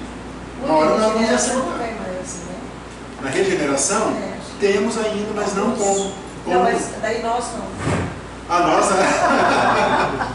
Nós não estaremos ainda não, né? Espero que não, né? Falta muito ainda, né? Falta uma penetração muito grande ainda. Mas no mundo de regeneração, nós não temos como saber exatamente. Tem ainda sofrimentos, provações, mas o mal, ele já não predomina, porque hoje predomina o mal. Na sociedade predomina o mal. No mundo de regeneração, não. O bem sobrepujará o mal. Isso, o bem sobrepujará. Não que ele não existirá, mas ele será menor. Porque depois tem um mundo ditoso, depois da regeneração. Não sabemos quantos milênios vão durar o mundo da regeneração. Depois tem um mundo ditoso. E depois do ditoso, alguns milênios, tem um mundo celeste. Milênios, talvez, ou milhões de anos. Não tem como saber disso. Milhões de anos. Não tem como saber, né? A Terra tem 4 bilhões, ela está no segundo degrau. Já para pensar nisso? Tem 5 degraus, né? Mundo primitivo, provas e expiações, regeneração, ditoso e celeste.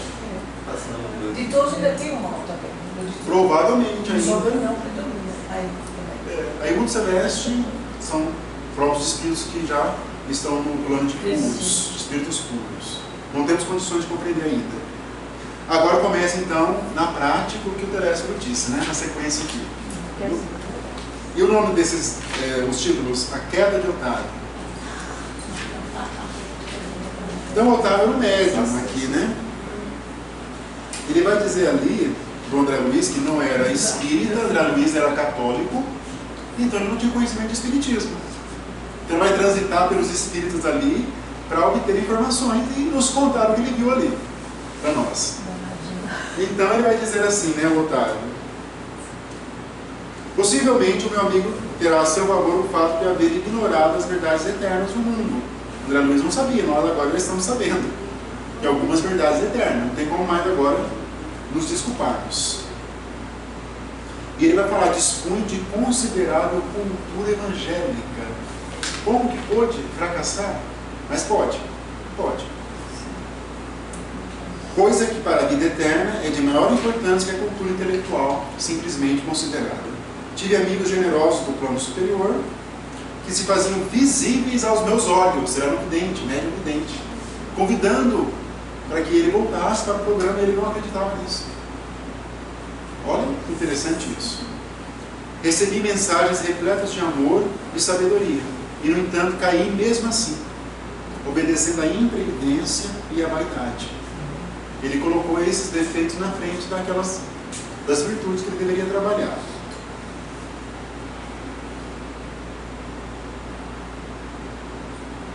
As tarefas espirituais, Otávio dizendo, ocupam-se de interesses eternos e daí a enormidade da minha falta. Os aprendizes não beneficiaram nos tempos da revelação nova do Espiritismo podem referir-se a determinados impedimentos, mas o missionário, que é o que vem com a mediunidade, por exemplo, é obrigado a caminhar com um patrimônio de certezas. Ele sabe, porque o Espírito conversa por ele, ele vê, ele é evidente nesse caso aqui, ele vê os Espíritos, ele tem uma certeza do plano espiritual. Entenderam o que ele quer dizer aqui? Ele tem uma convicção maior do que aquela da pessoa que assistiu uma palestra, ou que lê um livro. A convicção de ver um espírito. Eu não sou vidente, eu nunca vi um espírito, a não ser no sonho. Mas o espírito em vigília eu nunca vi, eu não sou vidente. Mas a certeza, né, é muito grande. Aí ele vai contando a história dele aqui, só relembrando que ele tinha, realmente, ele era endividado com a lei divina. Aí ele foi designado para ser médium, a partir da coluna Nosso Lar. E ele não estava, o casamento não estava no roteiro de programação dele. Repararam isso? E ele teria que cuidar de 6 irmãos que seriam entidades da coluna Nosso Lar. Aí a mãe dele já desencarnou, ele era muito novo, depois o pai dele se uniu com a madrasta teve mais 3 filhos, ele teve 6 irmãos, que eram as 6, e ele abandonou os 6. Nem ligou. Foi falar com o psicólogo, e o psicólogo orientou que ele desenvolvesse atividade na área da sexualidade. E no caso dele era para ser celibatário. Dele especificamente. Claro que é uma prova extremamente difícil, dolorida, só que no caso dele exigia isso. Não vai falar detalhes aqui, mas com certeza ele é um espírito endividado nessa área também. Com certeza. Com certeza. E à medida que ele ia testemunhando, é interessante essa dinâmica que ele diz aqui. Porque, né, ele já com um pouco menos de 20 anos, ele já seria responsável pelos filhos, mas ele receberia auxílio, inclusive material, para isso, no plano espiritual. Um emprego, né, um trabalho que daria condições para que ele se mantivesse. Então, reparem a dinâmica da programação espiritual vai se concretizando. Vai se concretizando. Só que ele não estava atendendo a esses chamados do plano espiritual, digamos assim. Mais tarde, então, com o correr dos anos de edificação, me enviariam de Nosso Lar socorros espirituais, materiais, cada vez maiores. Desprendimento das posses, à medida que fosse testemunhando renúncio de mim mesmo, e desprendimento das posses efêmeras, desinteresse pela remuneração dos sentidos, de maneira a intensificar progressivamente a semeadura de amor confiada às minhas mãos. Olha que renúncio que era o trabalho dele. Guardado as proporções, lembra o próprio Chico, né? O Chico teve aquela dificuldade imensa no começo. Repare essa história parecida com a do Chico. O Chico também, a minha mãe desencarnou, depois ele foi cuidado por uma madrinha. A madrinha é uma pessoa muito desequilibrada, o torturou até fisicamente, depois veio a madrasta, aí o levou com mais os irmãos, eram vários irmãos. Aí foi, à medida que depois ele já estava adulto, aí começou a missão dele de psicografia. Aí a família passava por uma dificuldade imensa, financeira, dolorosa, e mesmo assim ele nunca usufruiu, né, nada do trabalho de mediunidade. Ele foi indo, e foi indo aos poucos, daí teve um emprego, aí começou até os 92 anos de idade, quando ele desencarnou. Mas sempre com uma trajetória, sofrendo doenças físicas, limitantes, mas ele continuou firme ali. Mas à medida que ele ia crescendo na mediunidade, os recursos vinham. Guardado as proporções, me lembrou muito a história do próprio Chico, essa história. Considerando que muitos outros, né, faliram dentro do movimento espírita, porque nós estamos vendo alguns casos aqui, mas temos vários exemplos que foram no movimento, grandes médiuns de psicografia, e abandonaram totalmente o movimento e passaram a atacar o movimento espírita, por exemplo. Esses são casos aqui, né? Enfim, né? Esse caso aqui, deixa eu ver. Foi orientado, foi para um centro espírita, mas aí ele se deturpou, casou com uma mulher que era um espírito ainda muito, muito atrasado, não estava na programação espiritual, teve um filho com ela, e esse filho era uma entidade perversa, ele diz aqui. Olha como tudo fugiu da programação espiritual dele. Aí ele retornou antes dos 40 anos de idade, roído pela sífilis, pelo álcool e pelos desgostos. Médio vidente, que participou de centro espírita, que teve todo acesso à cultura evangélica, mas não houve ainda uma penetração no íntimo dele de tudo isso. E ele fracassou de tudo, voltou para lá. Ele diz aqui, né? Retornou sem nada haver feito para meu futuro eterno, sem construir coisa alguma no terreno. Fracassou totalmente. Esse é o livre-arbítrio. Esse é o livre-arbítrio. A programação espiritual, os benfeitores, Deus, Jesus, eles nos auxiliam. Mas nenhum vai entrar na nossa vida e fazer aquilo que deve a nós. Ninguém. nós temos o livre-arbítrio, ele é sagrado. No livre-arbítrio, nós vamos exercendo lá no plano espiritual, quando nós escolhemos as provações, ele escolheu aqui, ele pôde nascer médio, e aqui, quando nós nos encontramos de seguir esse caminho, ou aquele caminho, a vida vai surgindo. Mas nós temos o livre-arbítrio. Podem reparar, existe programação, vamos ver isso mais profundamente no livro Missionários da Luz. Programação espiritual, roteiro espiritual, missões a cumprir, temos tudo isso, mas temos o livre-arbítrio, convive com tudo isso. Um complementa o outro. Ele diz assim: como vê, realizei todos os meus condenáveis desejos, menos os desejos de Deus. O seguinte, o desastre de Acemino, a queda de Otávio, o desastre de Acemino. E ele diz assim logo, reparem também uma sutileza, o Otávio não passou pelas zonas inferiores depois da desencarnação, pelo umbral. Mesmo com signo, mas ele passou o Acemino, com 11 anos no umbral. Reparem essa diferença. Aí ele estava programado o casamento com a Ruth, né? E aos 20 anos foi chamado para uma tarefa mediúnica na vidência, audição e psicografia. Só que ele acabou deturpando e indo para o lado de explorando a faculdade mediúnica dele, para ganhar dinheiro com a faculdade mediúnica. É isso que aconteceu. Passou a ser uma espécie de consulente, as pessoas iam lá, um guru. Tem um programa, acho que no TRC, que tem um médium, já viram lá? Esse programa? Né? Tem um médium que fica... Tem um que chama dos médium famosos. dos famosos. Os famosos. Então você paga para ele, ele vai falando. Ele fala assim: eu vejo uma pessoa aqui, uma senhora, minha avó. Ele nem termina de falar. Isso já dá dica. Já dá a dica. Está dizendo para você, mas nada assim. É um consulente. Ele recebe para isso. Se ele é médium ou não, isso pouco importa. Mas, enfim, né? Vocês imaginem, o espírito vai se comunicar ali, né? Por quem explora a sua faculdade. E ele foi indo, né?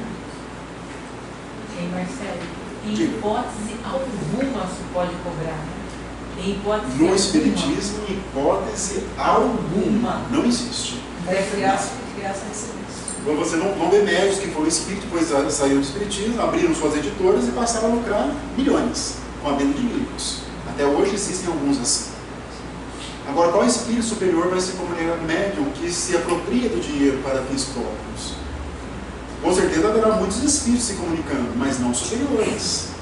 Então isso acontece, né? Tem muito movimento espírita ou movimento próximo do espiritismo, tem muito, mas não pode, não há possibilidade, porque a mediunidade dá de graça, né? De graça recebeste.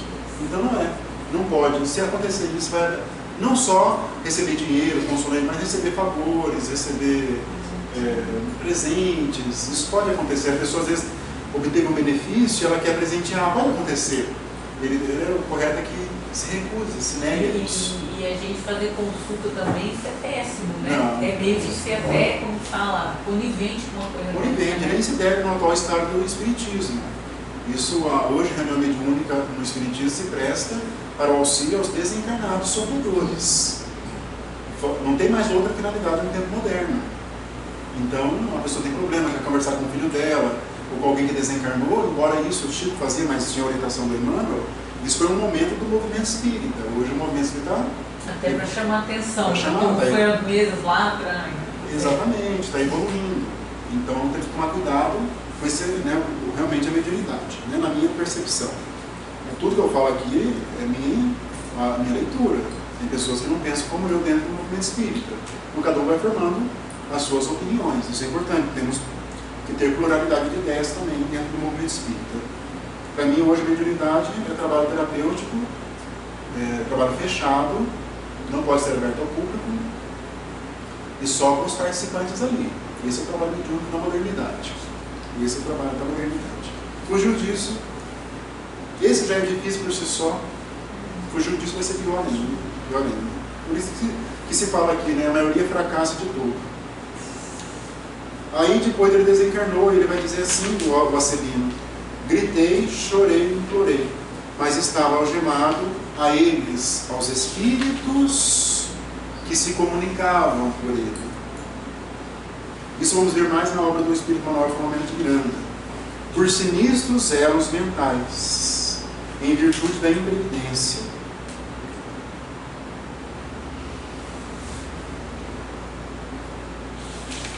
Aí esse é o drama dele, né? O próximo drama que nós temos aqui, ele está agora ouvindo algumas impressões ali do capítulo 9, André Luiz, nosso tempo está bem avançando aqui. Aqui nesse capítulo, repare o seguinte, são todos médios ou então outros trabalhadores que se envolveram muito com problemas familiares, com a vida, e acabaram não conseguindo entregar um pouquinho de tempo para o movimento espírita. É isso que aconteceu. Não foram pessoas criminosas, mas não tiveram então, uma disciplina de compatibilizar a vida pessoal com o movimento espírita. Não souberam a contento.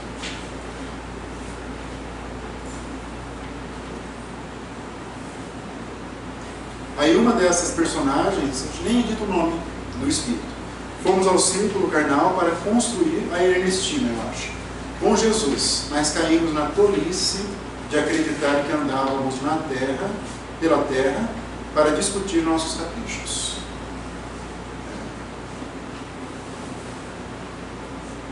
E ela diz ainda, preparei-me bastante para resgatar antigos débitos e efetuar edificações novas.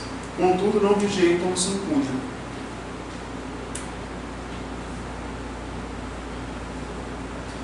Ela diz assim que ela era muito rigorosa, virtuosa, todavia, no fundo, não passava de uma enferma voluntária carregada de aflições inúteis. Tinha um conhecimento também, mas não soube aplicar isso também.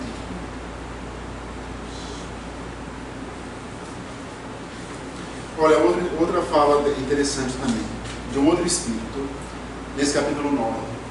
Porque aqui nós temos que ver esse capítulo 9, essa parte dali, olha, um curso sobre o livro Os Mensageiros do Ano, para dissecar todas as ideias dessa obra aqui. Porque nós estamos vendo aqui o que vai nos levar à nossa decadência dentro do para quem está no movimento espírita, ou para quem quer entrar no movimento, que pode. Né? Então ela diz assim, na esfera carnal, o maior interesse da alma é a realização de algo útil para o bem de todos, com vista ao infinito e à eternidade.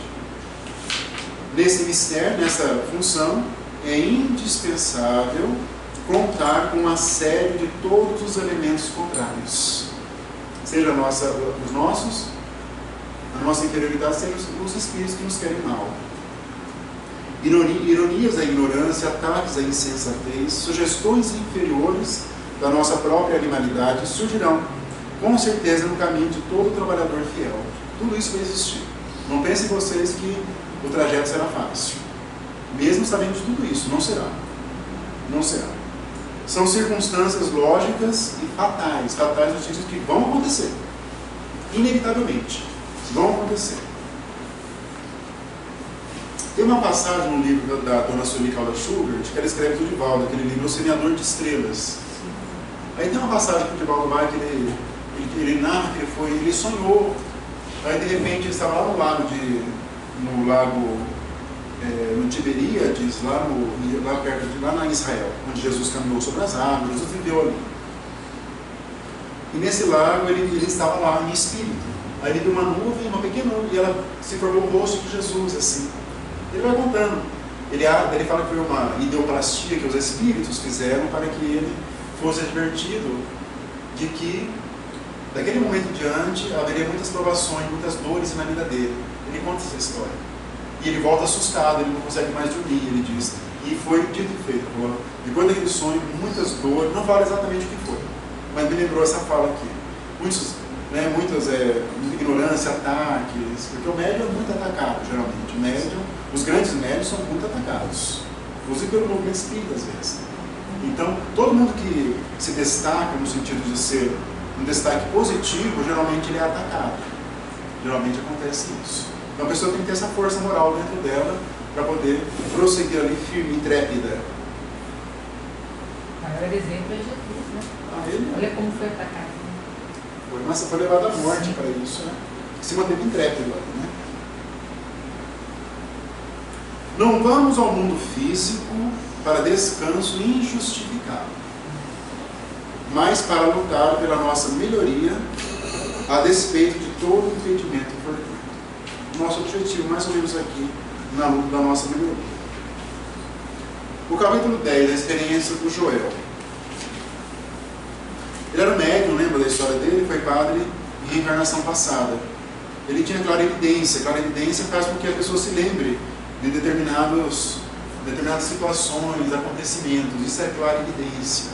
Então ela fica paralisada às vezes, tem uma espécie de transe, e nesse transe mediúnico vem alguma cena da vida dela, de outra pessoa. Isso é clara evidência, né? Diferente da vidência. Vidência vem do espírito. Na clara evidência, né, vem uma informação, né, para o médium de algum acontecimento. Isso é a clara evidência.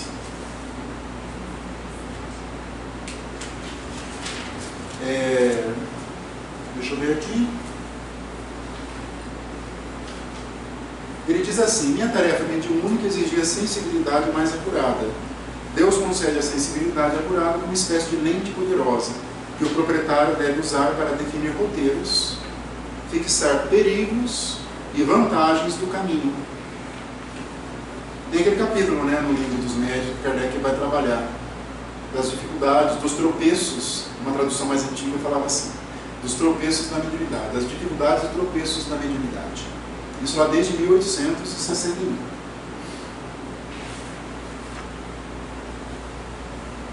Esqueci que o Senhor me permitia aquelas reminiscências, lembranças, não por satisfazer minha vaidade, mas para que entendesse a extensão dos meus débitos para com os necessitados do mundo e me entregasse a obra de esclarecimento e conforto aos feridos da sorte.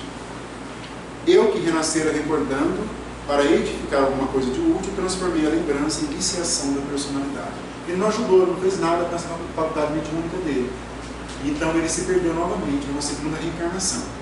Reparem que novamente ele tinha um conhecimento e novamente depois ele falhou nisso. O Belarmino, o doutrinador, aqui é o esclarecedor, que conversa com espíritos.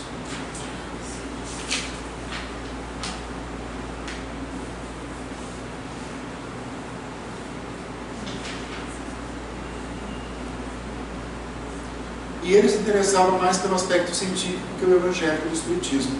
E ele chegou a ser presidente de casa espírita.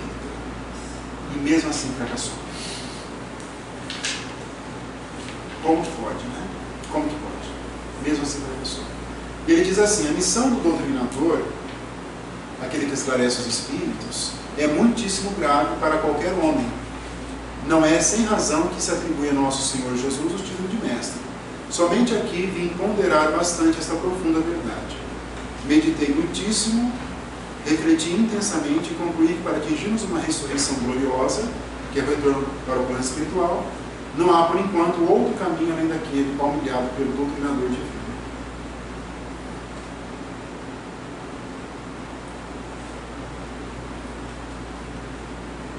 Minha tragédia, mais adiante, angustiosa, porém, é a de todos os que conhecem o bem, esquecendo-lhe a prática. Aí ele resume toda a história dele.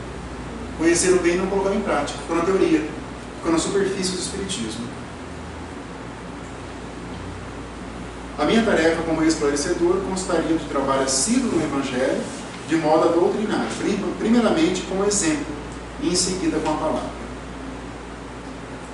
Aí tem uma frase muito bonita lá adiante que diz assim: o Evangelho, todavia, é livro divino, e enquanto permanecemos na cegueira da vaidade e da ignorância, não nos expõe seus tesouros sagrados. Bonita essa frase. Se nós mantivermos a vaidade, esses defeitos, não vamos entender, então, os tesouros sagrados do Evangelho. A escravidão ao dinheiro me transformaram em sentimentos. Aí ele diz, né, essa frase dele é perturbadora: acabei meus dias como uma bela situação financeira no mundo, e um corpo crivado de enfermidades, um palácio confortável de pedra e um deserto no coração. Olha essa frase dele. Não teve nenhuma construção espiritual para o futuro.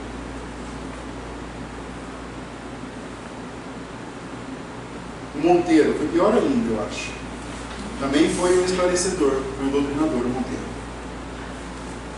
Tinha uma vivência intensa nas atividades espíritas. Então ele, lembram dele, né? Ele estudava o Evangelho, ele gostava de doutrinar os obsessores, sabia decor todos os versículos.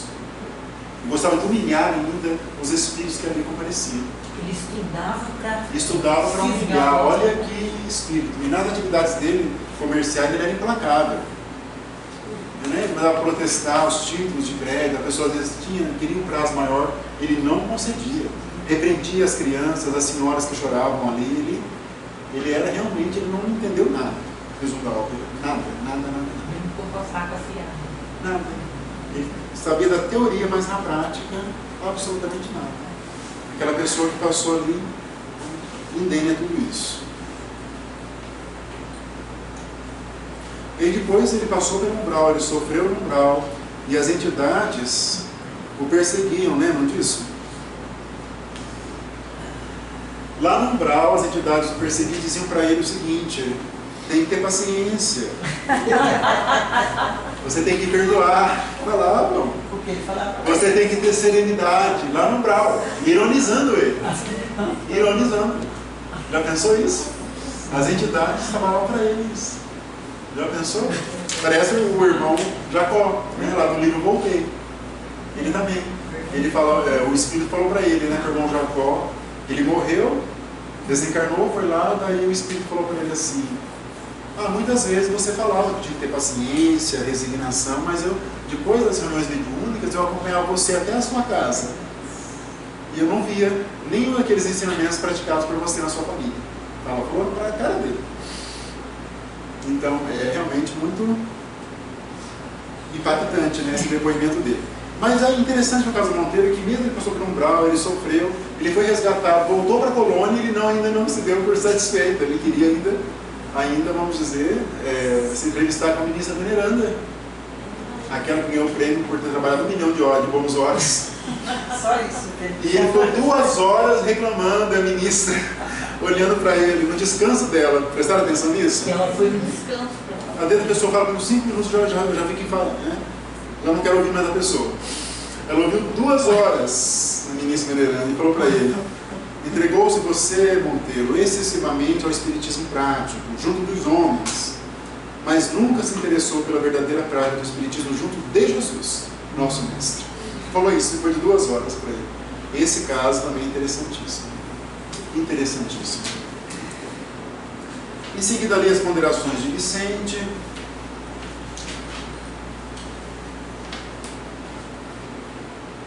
Aqui vai ser dito que todas as funções que nós exercemos na família, no trabalho, são fontes de conquistas ou quedas espirituais. Não só quando nós às vezes focamos no movimento espírita, mas em todas as funções que nós nos encontramos também é motivo disso.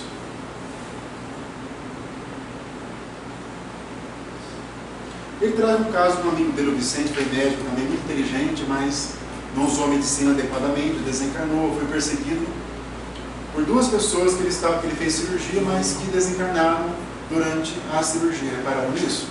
E se tornaram obsessores dele no plano espiritual, porque ele tinha uma consciência de culpa em relação a esse amigo do Vicente. Aí, indo para profissionalmente de hoje, esse capítulo 14, aí começa então o preparativo dos personagens Vicente e do André Luiz, para que eles então comecem a ter uma visão espiritual melhor. Eles são encaminhados ao gabinete de auxílio magnético, as percepções, lá do centro de mensageiros, para poder então ter uma visão espiritual, uma espécie de dupla vista mais aperfeiçoada. Essa é a função lá desse gabinete de auxílio. O Aniceto orientou então que eles ficassem em oração e começaram então a planejar então, a vinda aqui para o plano dos encarnados. Repare a menção de uma estrada, foi dito isso lá, que liga a colônia até o nosso plano, onde transitam literalmente os espíritos de maneira mais fácil. Só que é um caminho mais fácil, não era o caminho que o Aniceto queria. O Aniceto foi para um caminho mais, digamos, árido. Ele descreve ali a paisagem, vocês lembram, né? Bem feio, né? Uma paisagem fantasmagórica, de abismos, não tinha luz praticamente, escuridão, ouvia os gritos também. Uma região né? Algo próximo do umbral propriamente dito. Os pássaros, né, que eu acredito que nesse caso são processo de zoantropia, do perição, né? Vocês viram menção a pássaros que viam, né? Ele não vai falar explicitamente, mas eu penso que sejam espíritos mesmo, que um dia foram humanos, homens, mas estão provisoriamente, né, nessa deturpação do perispírito em forma de pássaros, assim, nessas regiões de sofrimento. Esse processo chama zoantropia. Vamos ver isso nas obras de forma mais aprofundada mais adiante. Tá? Aqui ele não vai falar nada ainda em relação a isso. Então eles estão em direção a um posto de socorro. É o último capítulo aqui. No nosso próximo encontro vamos destrinchar um pouco mais. Que é um posto de socorro que pertence à colônia Campo da Paz, que é outra colônia espiritual. Inferior um pouquinho à colônia Nosso Lar. Vamos ver detalhes disso então no nosso próximo encontro. Ele vai falar no capítulo 15, o aniceto: estamos penetrando a esfera de vibrações mais fortes da mente humana, aquilo que nós emitimos aqui. Achamos-nos a grande distância da crosta, entretanto já podemos identificar desde logo a influenciação mental da humanidade encarnada, que é de baixo nível ainda, em razão dos nossos pensamentos, sentimentos. Nós emitimos fluidos ainda escuros. E isso prejudica, então, esse ambiente onde eles se encontram. Aí teve um momento interessante, quando André Luiz e o Vicente começaram, então, a emitir raios de luz no próprio perispírito. Foi nesse momento, lembra disso? Descendo nessa região de trevas, eles começaram a emitir luz pela primeira vez. Lembrando que a luminosidade é um dos traços característicos da evolução espiritual. Que até então o André Luiz não tinha nada, zero. Ali que começou, depois de mais de um ano, projetar um pouquinho de luz ali. E eles ficaram comovidos. Ele e o Vicente se ajoelharam, fizeram uma oração ali mesmo. E esse foi o problema do irmão Jacó, desse livro que nós mencionamos, que eu voltei. Chegou lá, cadê? Ele chegou lá também e ele olhou assim, não tinha nada de luz. E viu os outros iluminados. E viu os outros iluminados. Isso é tortura. Então, se vocês desencarnarem, vocês já vão saber. Olhem para o braço, para a perna, se não tiver nada, fracassei. Primeiro aqui você olha no espelho, se não se enxergar, aí você olha lá também. Você olha se tem luz. Mas eles ficaram muito emocionados por causa disso. Né? E o Aniceto fala assim: todo este mundo que vemos é continuação de nossa terra. Os olhos humanos veem apenas algumas expressões do vale em que se exercitam, para a verdadeira visão espiritual. Como nós outros, que observando agora alguma coisa, não estamos igualmente vendo tudo. E vai falar que nós vamos enxergar então somente aquilo que nos cabe, que possamos observar com proveito. Então é isso, essa parte, a primeira parte do nosso livro Mensageiros. Eu penso particularmente que essas advertências realmente são muito importantes para todos nós. E uma simples leitura não é ainda o suficiente para nós captarmos todo o conhecimento que está ali. Só aquele capítulo, o 5 e o 6 do Telésforo, por si só já são bem profundos, né, no conteúdo espiritual que eles querem nos revelar ali. Então, fica a dica para que vocês, de épocas em épocas, procurem reler esses capítulos 5 e 6 dessa obra.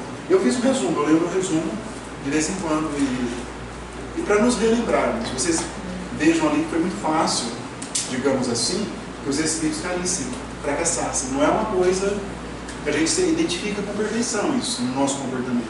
Tem que ter um senso de visão de si próprio mais aperfeiçoado. Então isso realmente não é algo muito fácil.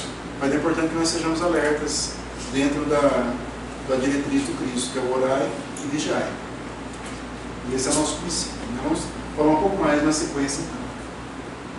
Alguém queria fazer algum comentário? Não, então dentro disso que você falou, como a Cineia grava, né, todas as vezes, Sim. eu tenho feito isso, eu acho muito importante a gente rever a aula novamente. É a nossa, né? Uhum. Não é?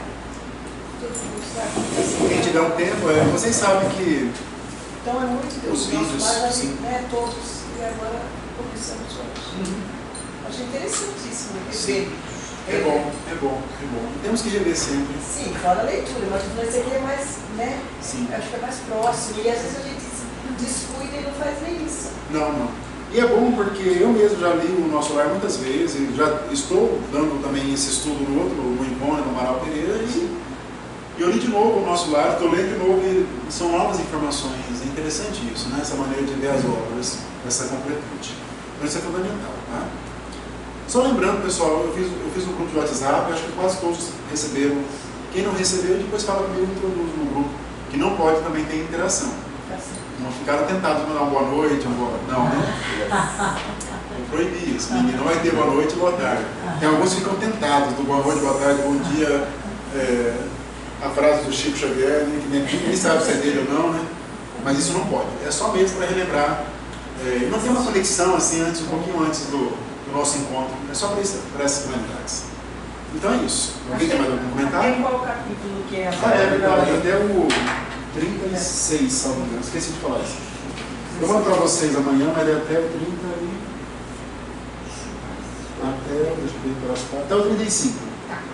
Até o 35, né? Tá? Do 16 ao 35 daí. Porque agora o livro vai caminhar para a expedição que eles farão aqui no nosso plano Encarnados. Então vamos ter algumas informações sobre as atividades que eles vão desempenhando. É bem interessante também. E vamos já nos preparando para o livro, né, monumental, que é o livro Missionários da Luz, que é realmente o de maior conteúdo espiritual, sem dúvida, da obra, né, de toda a obra ali, o Missionários da Luz. Alguém tem mais algum comentário hoje? Eu falei muito, né? Era muito conteúdo. Mas no próximo eu coloquei um espaço um pouco mais para vocês comentarem. Alguém quer fazer algum comentário? Tem algum tempinho ainda, não? Vamos encerrar? Encerra, então? Vamos encerrar com uma prece. Então vamos manter os nossos pensamentos elevados.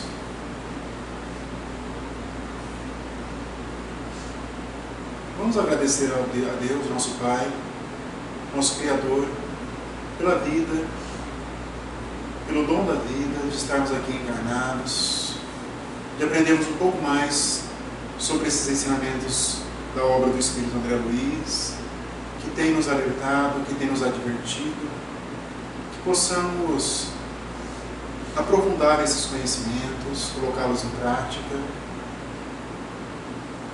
Pedimos, Pai, que nos dê coragem para superar os obstáculos, para vencer a nós mesmos, para continuarmos intrépidos na construção de nós mesmos, da nossa espiritualidade, conhecendo um pouco mais das suas vontades em favor da nossa felicidade. Pedimos ao Mestre Jesus que prossiga iluminando nossas mentes, nossos corações, para que compreendamos cada vez mais essa lei de amor, e pedimos aos Espíritos amigos aqui presentes que nos acompanhem, que nos protejam e que estejam conosco no nosso próximo encontro. Que possamos seguir unidos no amor de Deus, hoje e sempre. Assim seja.